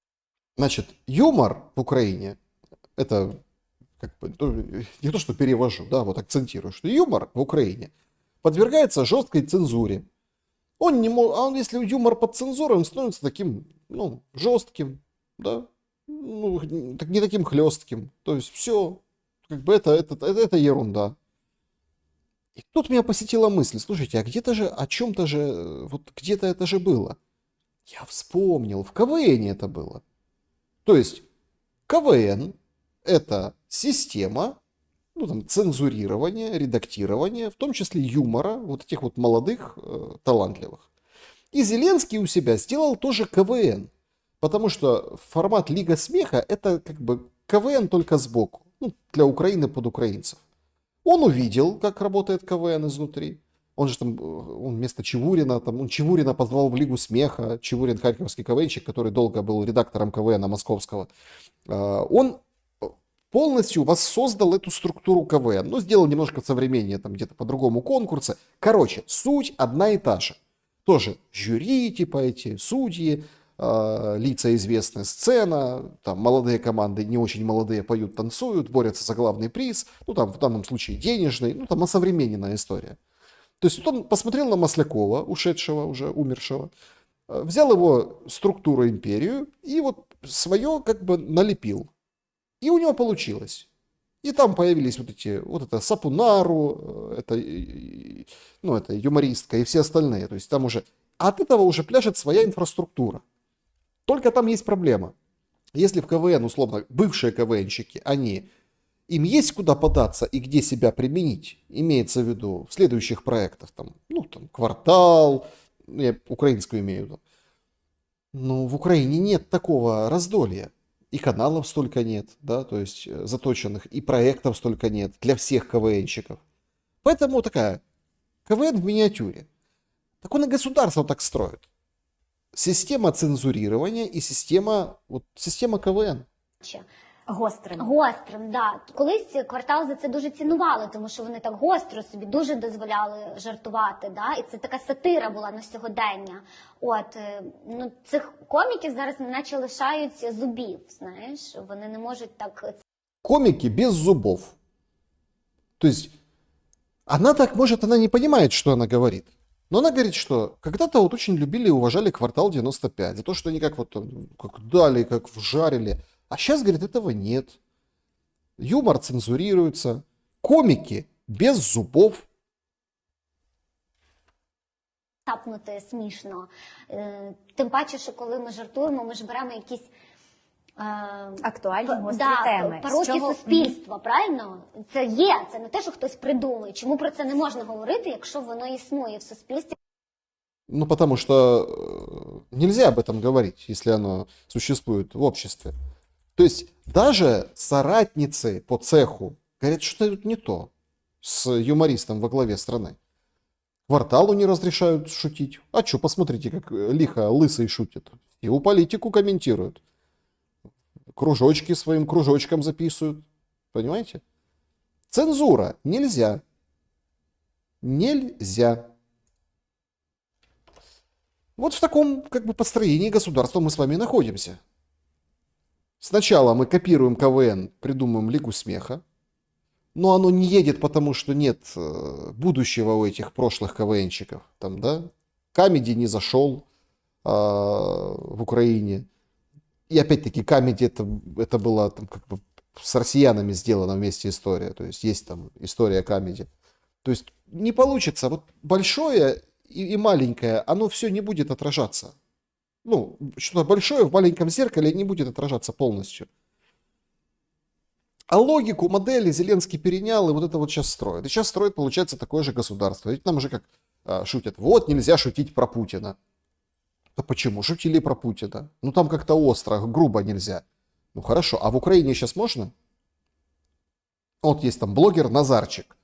Он шутит про Зеленского. Все, ТЦК пришли, чухнул с учебки, перебрался за границу лесом, полем. И сейчас вот на пособии в Германии продолжает вот такая шутки, понимаете? Шутки, вот такие шутки. За эти шутки выгоняют, исключают, санкции вводят. Ну все как в КВНе при Александре Васильевиче Масляковом. Там же, как рассказывают, все очень четко, вертикально интегрировано. У нас страну Зеленский строит по модели КВН. Есть там молодежная лига, есть там кому-то он отдал какую-то другую лигу, кому-то передачку, кому-то женский квартал, кому-то еще какой-то. Он без угла у нас это женский квартал, пожалуйста. Женский камеди, да, если хотите. Вот. Она вот выходит и говорит, надо, вот если убьют Хаминии, тогда мы можем Путина убивать. Взяла и вывалила это. И что делать с этой аналитикой? Вот что делать? Что, мы будем убивать Путина? Ну хорошо, давайте еще какой-то народный депутат об этом скажет. И еще несколько. Ну и тогда, наверное, не только по складам полетит, и по всяким предприятиям и производствам. Безусловно. А почему это опасно? Потому что на реальные проблемы, реально человеческие, забивают. И реально, человек фундаментально решить ничего не может, какую-то фундаментальную проблему. Вот в Одессе не было воды. Достаточно, 2-3 суток без воды. Об этом мы говорили в прошлом шуме. Вот сегодня тоже разошлось видео. Это даже реальная проблема. То есть человек из подвала своего дома показывает водопроводную трубу. Хотите посмотреть в трубу холодной воды? Вот это холодная вода металлическая в подвале. И вот так вот она внутри заросла кораллами. Видите? И эта труба простояла буквально лет где-то 5-6. Мы меняли этот участок трубы. Вот он. Вон сварочный шов. То есть он достаточно свежий. И вот это за 5-6 лет вот так труба внутри заросла кораллами. А труба, которая там 10-15 лет стоит, она заросшая почти полностью. Внутри там еле есть проход. Вот так вот. Вот такую водичку мы пьем в водоснабжении. Ну, то есть это проблема. Причем проблема везде, по всему миру. Это глобальное, надо принимать глобальные решения, надо об этом думать. Это проблема не только в Одессе, это везде такая проблема. То есть надо понимать, вода, ага, ресурс, как, чего, должны быть специалисты, очистительное сооружение. Но это же ненормально, когда за 5 лет вот такое, как бы, такие сталактиты, сталагмиты, да, вот эти все на трубах внутри. 5 лет железная труба, это, ну, считается новая труба. Тут прав этот как бы, мужик, который снимал в подвале эту трубу. Нет, нам надо Лобановского, Сердючку. А какая разница, на каком языке ты сдохнешь от некачественной воды, да? Видимо, для них есть, скажем так, разница. И есть достаточно большая. Ну, немного, скажем так, немного давайте еще международных шумов, как бы, да, добавим. Ну, все-таки воскресенье, нужно немножко смотреть, что там в мире происходит. Ужас, конечно, произошел в Афинах, буквально на днях. Самолет с туристами не взлетел, не поднялся и упал в море.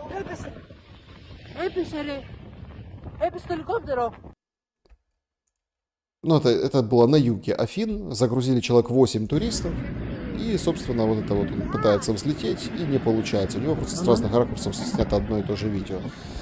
И тут действительно все в рубашке родились, потому что смогли и там расстегнуть ремни в этом вертолете, смогли выбраться наружу. В общем, вертолет, понятное дело, утонул, но вроде и члены экипажа, и, ну, имеется в виду пилот вертолета, эти человек 8, которые летели, все-таки выжили, все нормально. То есть, как бы, удача, чистой воды удача, что никто не захлебнулся, никто ничего, скажем так, ничего не произошло. Ну и еще одна, скажем так, международная новость, которая меня, кстати, очень сильно позабавила. Значит, Франция. Вообще, мигрантский вопрос очень острый вопрос и в Европе, и в Америке, и все понимают, да, что вот эти акции, там, «Нам не нужен король» против Дональда Трампа, о которых мы говорили выше, они, в том числе и из мигрантской среды или около мигрантской среды, они там многие растут. Глобалисты, демократы и так далее. Но во Франции там очень много тоже арабов, ну, там, представителей темнокожих разных. В общем, и там женщины пытаются себя обезопасить от излишнего внимания мужчин-мусульман. Горячих таких, которые там пристают к ним, вот это все. Мега креативный способ во Франции выглядит вот так.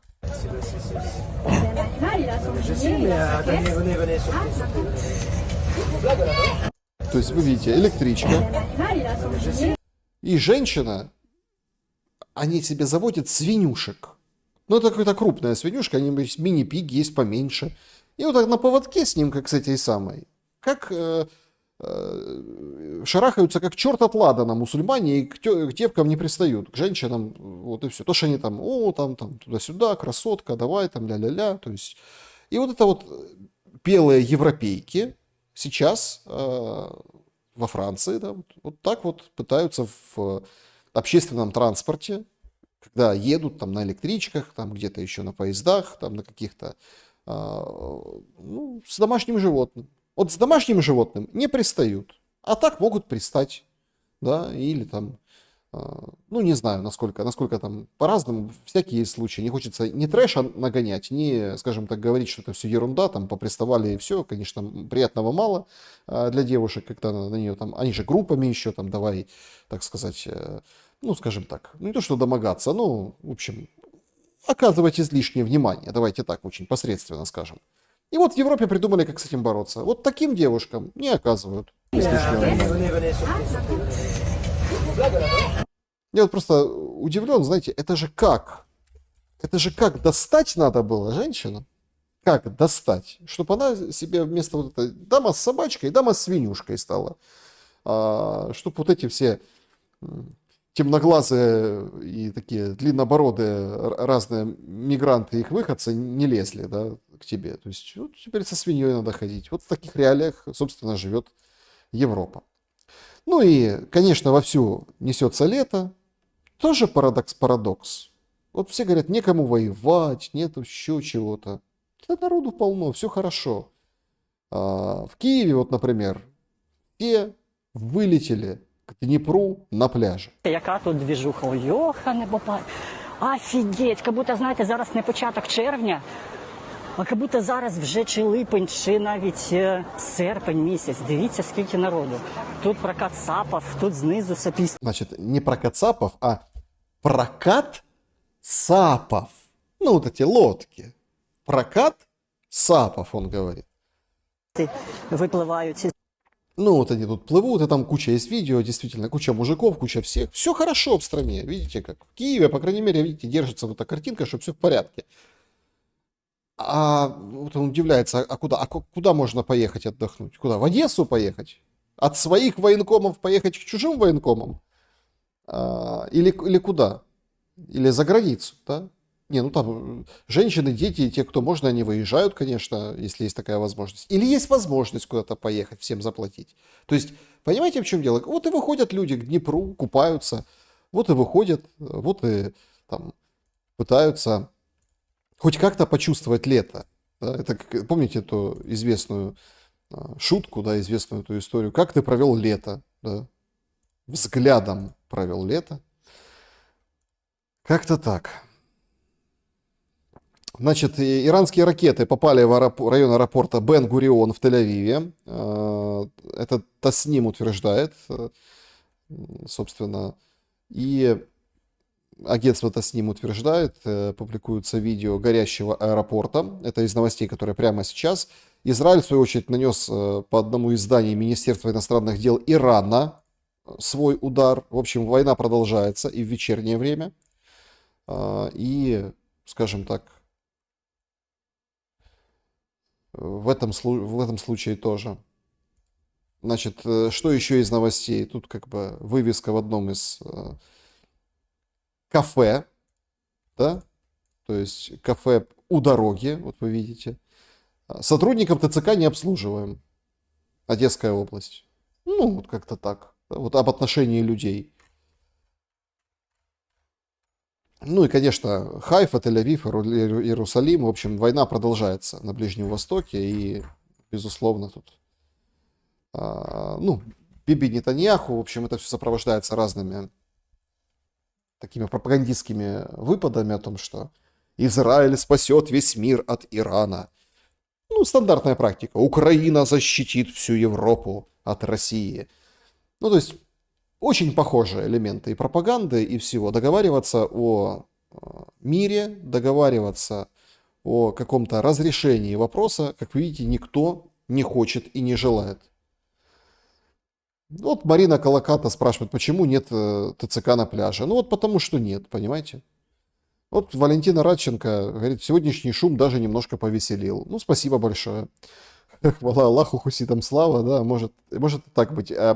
19 тысяч голосов мы получили, друзья, в нашем опросе сегодняшнем. Кто первый сдаст назад? 11% считают, что Израиль, 13% что США, 36% никто, будет война, ну, это как игра с нулевой суммой, и война на Ближнем Востоке будет надолго, то есть будет долгая песня.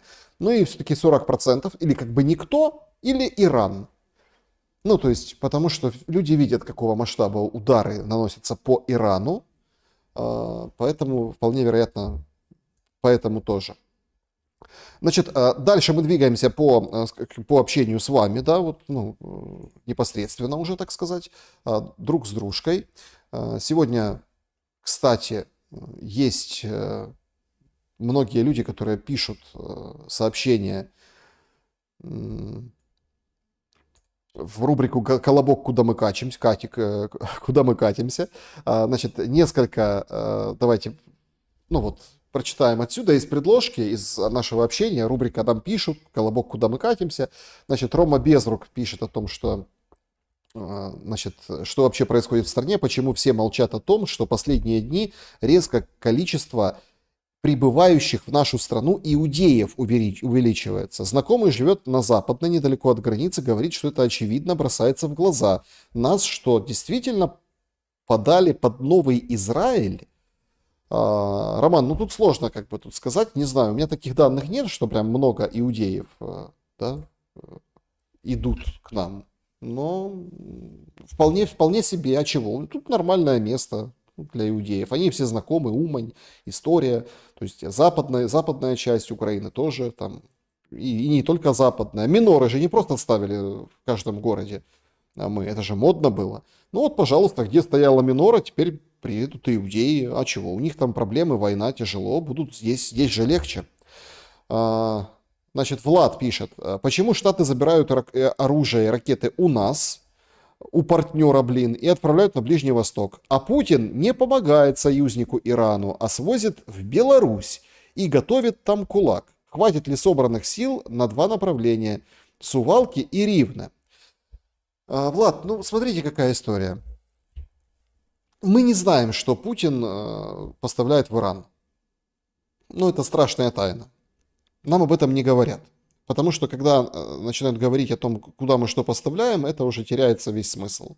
Судя по всему, в Иране есть игрушки российские. И технологии российские, и они просто так сами там такие великие не ядерщики, не ракетчики, вот просто так взяли персы и всех вот это, сами научились этому всему. Нет, это есть комплексная работа.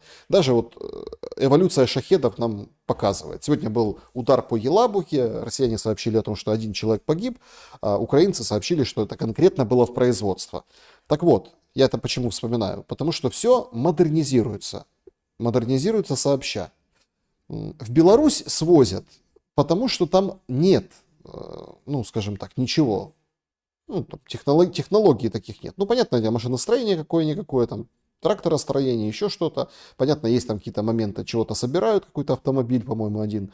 Но там это зона, это зона подскока, например, да, то есть, которую надо, окраина, которую надо защитить, куда выставить силы и средства. Иран это другое, это геополитическая история. Значит, хватит ли на Сувалки и Ровное, да, то есть ударить на север, там, на Ровно и пойти на Сувалки. Опять-таки, всему должно быть свое время. То есть должна сложиться таким образом геополитическая обстановка, чтобы этот удар был возможен. Зеленский трубит уже не первое интервью подряд, что с Беларуси что-то готовится, намекая, что вот попрут эти учащиеся солдаты на учениях, да, попрут туда, на запад Украины. С точки зрения элементарных понятий о военном искусстве, это справедливое развитие событий. Почему? Потому что, ну, там отсекается логистика поставок с запада, с Польши, идет давление мощнейшее, фронт в любом случае просядет откровенно, вот четко просядет после этого, потому что все сразу бросятся туда спасать ситуацию. Соответственно, вот это героическое отвоевание Андреевки, которого на картах Deep State не случилось в Сумской области, уже все забудут. И вы понимаете, тут вот очень такой опасный момент. Но для этого нужно провести очень серьезную подготовку. И очень время правильно выбрать. Путин обжегся по времени с началом своего СВО тогда. Сделал это не вовремя. Кто-то говорит, что да нет, вовремя, а то посмотрите, они еще мощнее там были, еще что-то. Дело я не об этом. Нужен момент геополитический. Вот, например, геополитический момент. Рушится Иран. Например, рушится. Вот прям Аятоллу убили. Там этот президент Жишкан, там его свергли, приходит туда другой, начинают договариваться. Или там момент катастрофы. В этот момент можно предпринимать вот такие достаточно яркие, быстрые и неожиданные действия, как вот из Беларуси по Украине, или, например, на Сувалке. Потому что вот эта атака Калининграда, это ведь тоже звоночек. Но тут нужно подобрать очень выгодный момент. Момент не то, что когда все будут заниматься Ближним Востоком, а тут они пробьют коридор и начнут давление на Ровно и, собственно, подпилят ножку стула Украине, логистики Западной Европы. Но тут что-то должно было произойти. Пока что же видите как, у всех все хорошо. У Трампа день рождения, да, парад, у Си Цзиньпина день рождения. Они там, тут телеграмму, Путин телеграмму Си Цзиньпину отправил, там созвонились, поговорили, так у них все прекрасно, обсуждают Ближний Восток. Эти действия, в общем, будут в привязке к каким-то другим действиям. Наверное, по Ближнему Востоку тоже. Уважаемый Александр, согласны ли вы с мнением Димуры о компетентности Трампа? Ведь если послушать Димуру, по его словам, Трамп клоун, который ничего не понимает, а если тогда так, некомпетентный человек смог успешным бизнесменом, миллиардером и президентом. Неужели он такой некомпетентный, как нам рисует Димура? Спасибо большое, Оксана. Оксана, это мнение Димуры. Он так его рисует, он так видит и имеет на это право. Мне кажется, что Трамп не некомпетентный. Он уже президент второго срока. Он уже один срок побыл. И то, что он делает не просто так. Другое дело, что где-то это получается наивно, по-мальчишески, где-то это получается там достаточно прямолинейно, и мы так не привыкли как бы в геополитику играть. Но это получается. Украину отставили, занимаются Ближним Востоком. Как долго будут заниматься, непонятно. Причем и в теме Украины, заметьте, это очень важно, и в теме Ближнего Востока Европа и Британия на задворках. Европейцы там сегодня там чего-то, вчера-сегодня говорят, ой, мы, Макрон, Стармер, Мерц, мы хотим поучаствовать. Мы тоже хотим поучаствовать. Давайте будем переговоры с вами переговаривать. Иран, мы призываем тебя к переговорам, но эти голоса звучат как писк комара. Писк комара на вокзале. Ты его вообще не услышишь. Макрон сегодня отправляется в Гренландию. Ходит, смотрит, говорит, Европа не даст, там вот это все территориальное. Зачем он туда едет? Показать Трампу. То есть показуха эта будет Макроном оплачена. Но в какой момент, рано или поздно, вот это вот тоже очень большой вопрос, потому что Европу отодвинули с Украины, они не решают. То есть переговоры сейчас, видите, трек, двухсторонний формат. Россия, Украина. Там Израиль, Иран. Посредник Путин. Здесь посредник типа США. Но и там они участники, не посредники. И в этом проблема и дилемма. А Макрон вот пытается, там Европа пытается вклиниться, а получается мало. Значит, Лео. Добрый вечер, Александр. Бусификация и произвол силовиков приобрели ужасный масштаб в Украине. Мужчин отлавливают поодиночке, унижают, избивают, отвозят как скот в ТЦК. Уже неоднократно военкомы применяли огнестрельное оружие против безоружных граждан. Вся эта деятельность покрывается силовиками. Уже понятно, что бестолковая толпа оппозиционеров типа Дубинского, Гончаренко, Дмитрука и прочих никак не способна повлиять на МВД и ТЦК. Они влияют только на свой телеграм. Тема произвола силовиков еще остается неизвестной за пределами Украины, как можно до американского и европейского информации донести, как донести информацию, кто из авторитетных западных журналистов и чиновников интересуется данной темой. Здоровья вам, успеха. Опять-таки, вот по теме церкви Боб Амстердам американский интересуется. Здесь не так это работает. Вы понимаете, им на Западе плевать. Мы приходим в такое время, мы давно пришли, поэтому Зеленский у нас президент, что нам нужно количество лайков, репостов и так далее. Ну вот соцсеть X, да, вот как можно донести? Бусификацию в мире, да, бусификацию увидели благодаря соцсети X. Потому что там отдельные там, блогеры, отдельные люди, журналисты стараются там на английском, публикуют плюс-минус свободные площадки Маска, да, вот публикуют и набирают там просмотры. Разные, причем пользуются этой платформой. Я не пользуюсь соцсетью X, но люди говорят, что это действительно помогает достучаться. Плюс тегают, отмечают вот этих всех, тоже зависимых от соцсетей руководителей первых лиц. И так получается достучаться. Только через соцсети, только через активность, только через, скажем, вот такой момент. Только через лайк, только через комментарий в шуме или под шумом. Мне кажется, это самый действенный способ.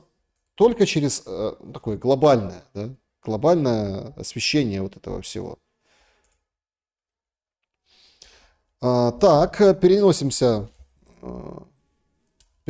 сейчас в чат трансляции Александр Шелест: пропаганда не делает из людей идиотов, она изначально на них рассчитана. Согласны с этим? Нет, не согласен. Пропаганда делает из людей идиотов. Потому что сначала становится нормой одно, ну там, например, написать «Россия» с маленькой буквы и «Путин» с маленькой буквы. Потому что это так надо. Потом это типа узаконили, в норму ввели украинского языка. Правда, тот человек, который это сделал, он смылся, как оказалось, полгода назад в Испанию. Вот так вот. Ну вот в таком духе, да. Сначала это норма, потом сердючка по-русски поет, это уже не норма. А что это тут такая сердючка? Переводи. А я стою такая вся в Дольче Габбана. Переводи по-украински. Переводи. Вот смотри, Монатик перевел, Полякова перевела. Ясное дело, что все люди, если хотят послушать вот эти песни, которые им нравятся, они включат себе и послушают. Но на концерте это смотрится как, ну, как это, как переваренное что-то, как там отрыжка от прошлого, там, от прошлой хитяры. То есть, вот так вот. Александр, нравится ваше творчество, но почему в ваших постах пишется с маленькой буквы? Не пишется с маленькой буквы, иногда попадается, когда копипаст, ну вот с какого-то украинского источника. В моих не пишется, это я объяснял много раз. Самокритика от Шелеста, Шелест прозрел, да все как бы прозрели. Спасибо вам, Амелия, спасибо за работу.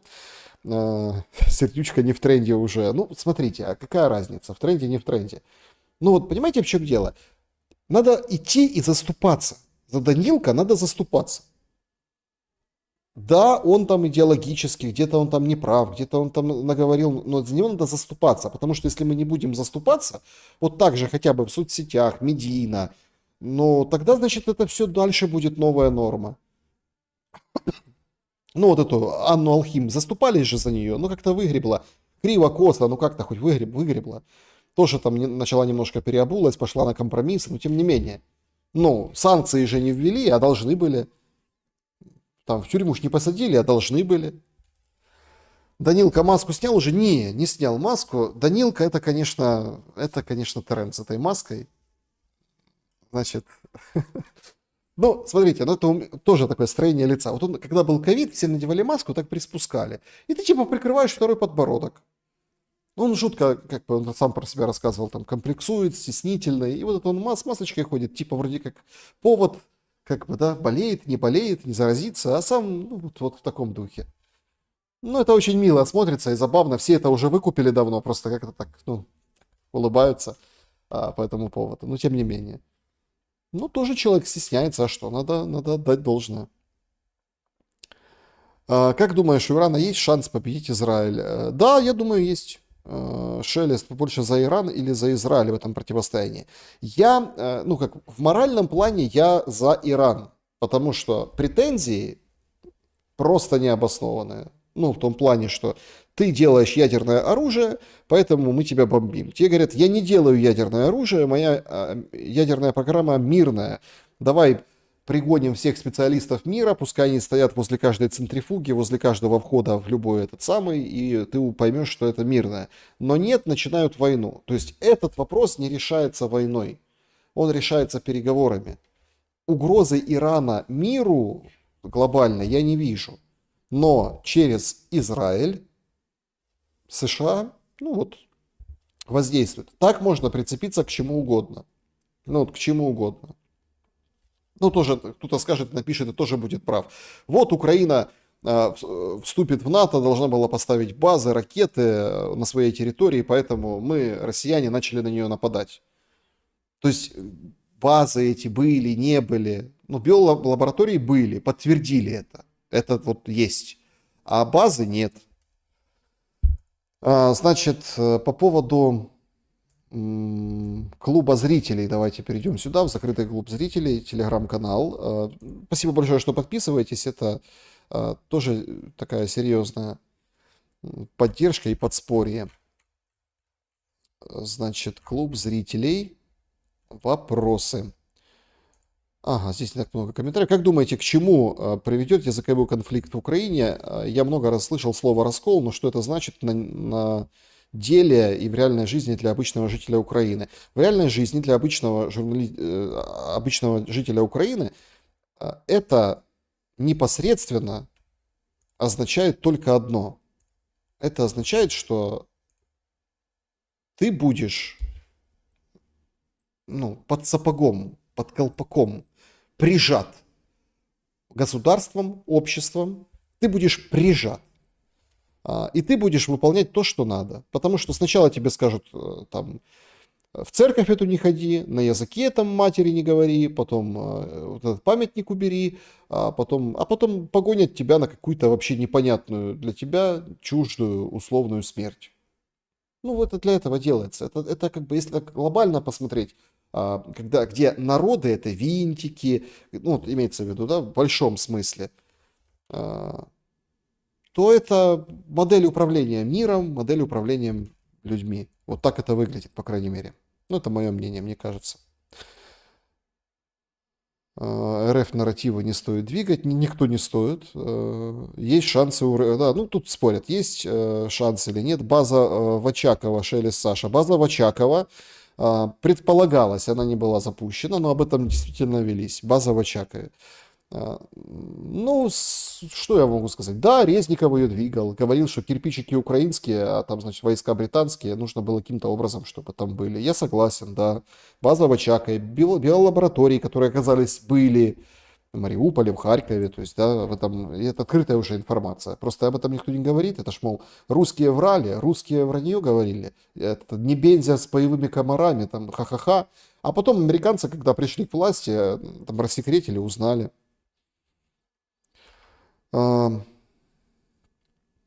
Актеры всегда обслуживают правящую верхушку, за очень редким исключением. Где тусовались все эти барды и трубадуры, королей, герцогов, баронов? Да, у них и тусовались.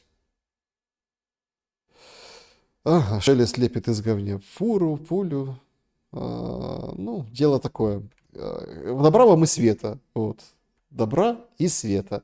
База в Очаково готовилась, да, готовилась, но это, ну, в общем... Самолеты имитировали, атакуют на Россию. Да, это было. Самолеты имитировали, атакуют. Но они имитировали не в Украине, им не было над Украиной. Они там, в Балтии сейчас. Поэтому возникает опять зона напряженности, вот этот Сувалский коридор, потому что не просто так сегодня появился Калининград в типа диверсии ГУР с этой электростанцией. Ее спокойно подцепят, возьмут как повод и сделают коридор.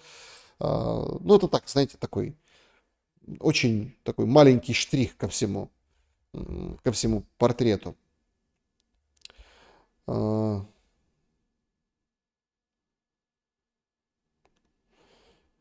Так, значит, азовца, вернувшегося из плена, двое в черном избили, били, долго женщины снимали. Слушайте, ну хватает этого всего.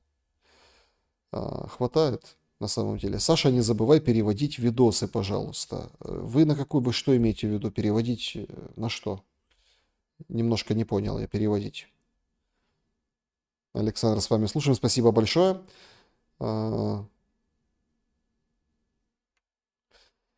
Так. Шелест, закончится ли война в этом году? Закончится. В Украине вы имеете в виду? Закончится в этом году. Мне кажется, закончится. Но опять-таки, закончится как? Да, то есть, ну как-то закончится. Может быть там противоречия. Смотрите, мы переходим к такой моменту, что противоречия не будут сняты полностью. Это нереально. Снять полностью противоречия. Но она закончится, потому что Украины не станет потом. Ну вот, если ее продолжать вот так, как сейчас все вот эти барбершопные воины говорят, и следующий год, и десятилетних давай, и вот этих всех давай сюда, все на фронт, все для победы, ну не станет Украины. Если проводить вот эти, заниматься вот этими диверсионными моментами, то есть, смотрите, просто чтобы два раза не вставать, в этом отношении россияне будут предпринимать, двигаться гораздо глубже и дальше по территории Украины, потому что любая там, даже состоящая из 2-3 одной области Украина, это будет источник диверсий, зла, поддержка будет подпитка со стороны Запада и как инструмент ударов по Российской Федерации. Поэтому они будут как бы идти и стесывать это все. Но это самоубийство. И это понимают не только там, украинцы, украинские элиты, ну хотя и украинские элиты звучит даже как-то так ругательно. Но это понимают и на Западе. Поэтому нужно сохранить Украину побольше, да? Не в пределах там одной-двух областей. Поэтому они вовремя нажмут на тормоза, мне так кажется. И россияне тоже нажмут на тормоза. Все будут милитаризоваться, вот это все будет там какой-то ров с крокодилами и так далее, но по тем каким-то понятным линиям. Но это если все пойдет по этому пути, если будет сохранена управляемость процессом, управляемость. Сейчас, вот все говорят, вот вопрос задавал, кстати, подписчик из клуба зрителей Шелеста, а что вообще-то с этим русским языком, зачем это, что это? Эта история ведет к протесту, внутреннему протесту, потому что самые обездоленные в этой войне люди, они как раз-таки с русскоязычных регионов и территорий.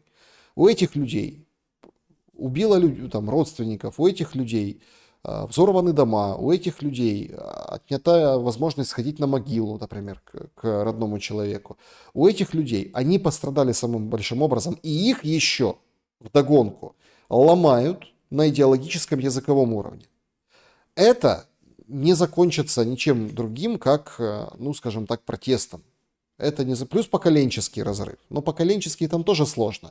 Один 16-летний подросток, который Селезневу чего-то сказал, мол, давай по-украински, он ничего не стоит. Пацанва и молодняк тоже слушают русский рэп, они все как бы в этих всех культурах, им не запретишь. Им, если прикольно, если нравится, как Баста спел с вот этим, я не знаю, как его там, про поезда, вот эти, про самолеты, или, например, как этот там Бонд с кнопкой, если им нравятся вот эти песни кухни, например, да, все сейчас фанатеют, и это тренд, и он там живет какой-то промежуток времени в музыкальном тикток-мире, то наши тоже, украинцы, тоже будут жить в этом пространстве. Они впитывают это. И это приводит к большому серьезному разрыву. И нежизнеспособности как раз-таки вот той другой части, такой всей украинской, подутюженной, которая под цензурой, об этом говорила Сапонару, которая под давлением системы, потому что она и есть эта система. Люди будут брыкаться вот этому всему. Вот этому безумию Кремня, который в ментовку заявление пишет о том, что Сердючка не может петь свои песни на русском языке. То есть, опять-таки, меня не возмутил этот момент. Меня возмутил, конечно, этот пир во время чумы. Понимаете? Пир во время чумы. Они в дорогом клубе под открытым небом, пляжном клубе Киева, собирают гайлаве, танцуют, веселятся, пьют, едят. У них все там ломятся столы. В какой момент? В тот момент, когда там паренек из Запорожья крестится и говорит, ё-моё, слушайте, машину хорошо не поставил. То есть они радуются, что не будет пенсии. Они радуются, говорят, не будет, демографии ж нет, откуда ей взяться?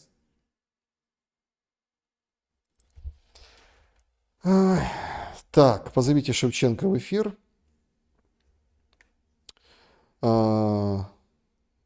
Значит, безуглая, безумная, все давно поняли, Александр Шелест с белорусскими политэкспертами хотели эфир сделать, очень много разумных людей там. Не знаком с белорусскими политэкспертами, к сожалению. Хочу, займусь этим вопросом. Спасибо большое, Надежда. Аристотель, кто приходит на ум, когда я смотрю Шелеста, он сказал, первый признак здорового человека – это стремление к справедливости. Сил вам, Александр, привет из Германии. Ой, это слово, Алена, спасибо большое, Алена Бауэр. Но вы знаете, это слово справедливость, вы заметили, как испохабили слова? Да? Испохабили. Справедливость.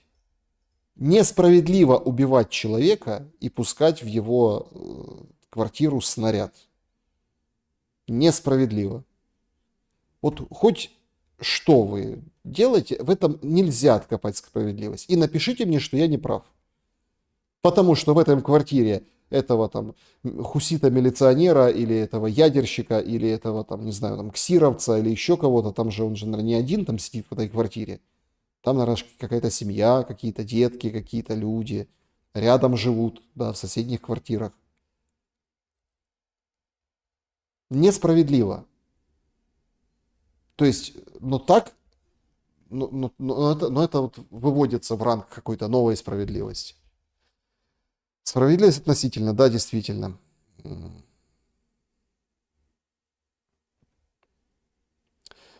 Так, Александр, почему вашего официального канала нет в ВК-видео, в России его смотрят? Ну, потому что я не зарегистрирован в ВК-видео, и моего официального канала там нет. У меня есть официальный канал в Telegram и YouTube. Инстаграм, Фейсбук это чисто там, ну, чтобы связаться ради мессенджеров, да, то есть у меня там как бы нет особой активности. А в ТикТоке, ну, там вырезки, но это тоже не сказать, что я там активен. Поэтому в российских ресурсах меня нет. Сергей, вам рапорт 5.9 плюс 40 слышно, как по цветному холодильнику. Спасибо большое, Сергей, спасибо за рапорт. Значит,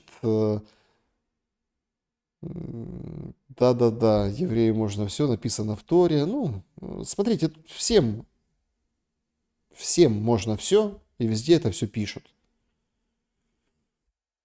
Я понял, так нравится, что творчество это все какая-то штука, да, какая-то история там про Россия и Путин с маленькой буквы, да, это просто какая-то пошли по этому пути. Владислав Степанов, Майдан это ошибка или нет? Майдан это план, мне кажется. Это план. Я думаю, что все тогда и запланировали. Ну, мое такое мнение. Если так оборачиваться и смотреть, ну, вот эту репортершу, которая там про 57-ю бригаду, помните, говорит, 57-я бригада там били с мая 2004 года по 25 год. А где-то вот это все вот как планы реализовывалось.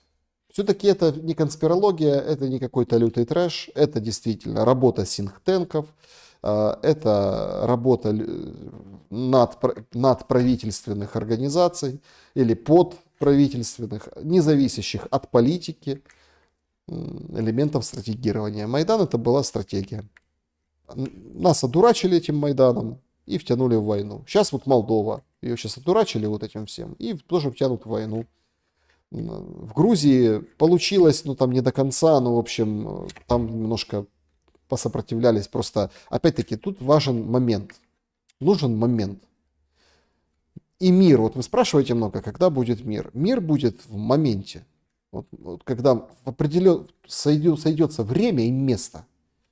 И очень хотелось бы, чтобы это все-таки закончилось. По моим ощущениям и моим таким представлениям о том, как все и куда идет, с этим, конечно, кошмаром и ужасом в Украине, там, Ближнего Востока, в этом году будут завязывать. Будут завязывать с этой войной. Какими мы будем в формате и режиме перемирия, в режиме одураченности, окастрюленности вот этой всей, или мы будем, скажем, наоборот, выдохнем наконец-то, спадет пелена, и люди наконец-то смогут нормально говорить себе и другим что-то путнее, сказать сложно. Потому что, как вы видите, люди, ну, человеки, да, то есть люди, к ним отношение как к биомассе. А так просто легче управлять. Но переживем, если как следует пошумим. Друзья, всем большое спасибо. Ставьте лайки. Благодарю за то, что побывали на сегодняшнем шуме. Пишите в комментариях, что понравилось, что не понравилось, с чем согласны, с чем не согласны. Соглашайтесь или не соглашайтесь друг с другом. Всем добра и света.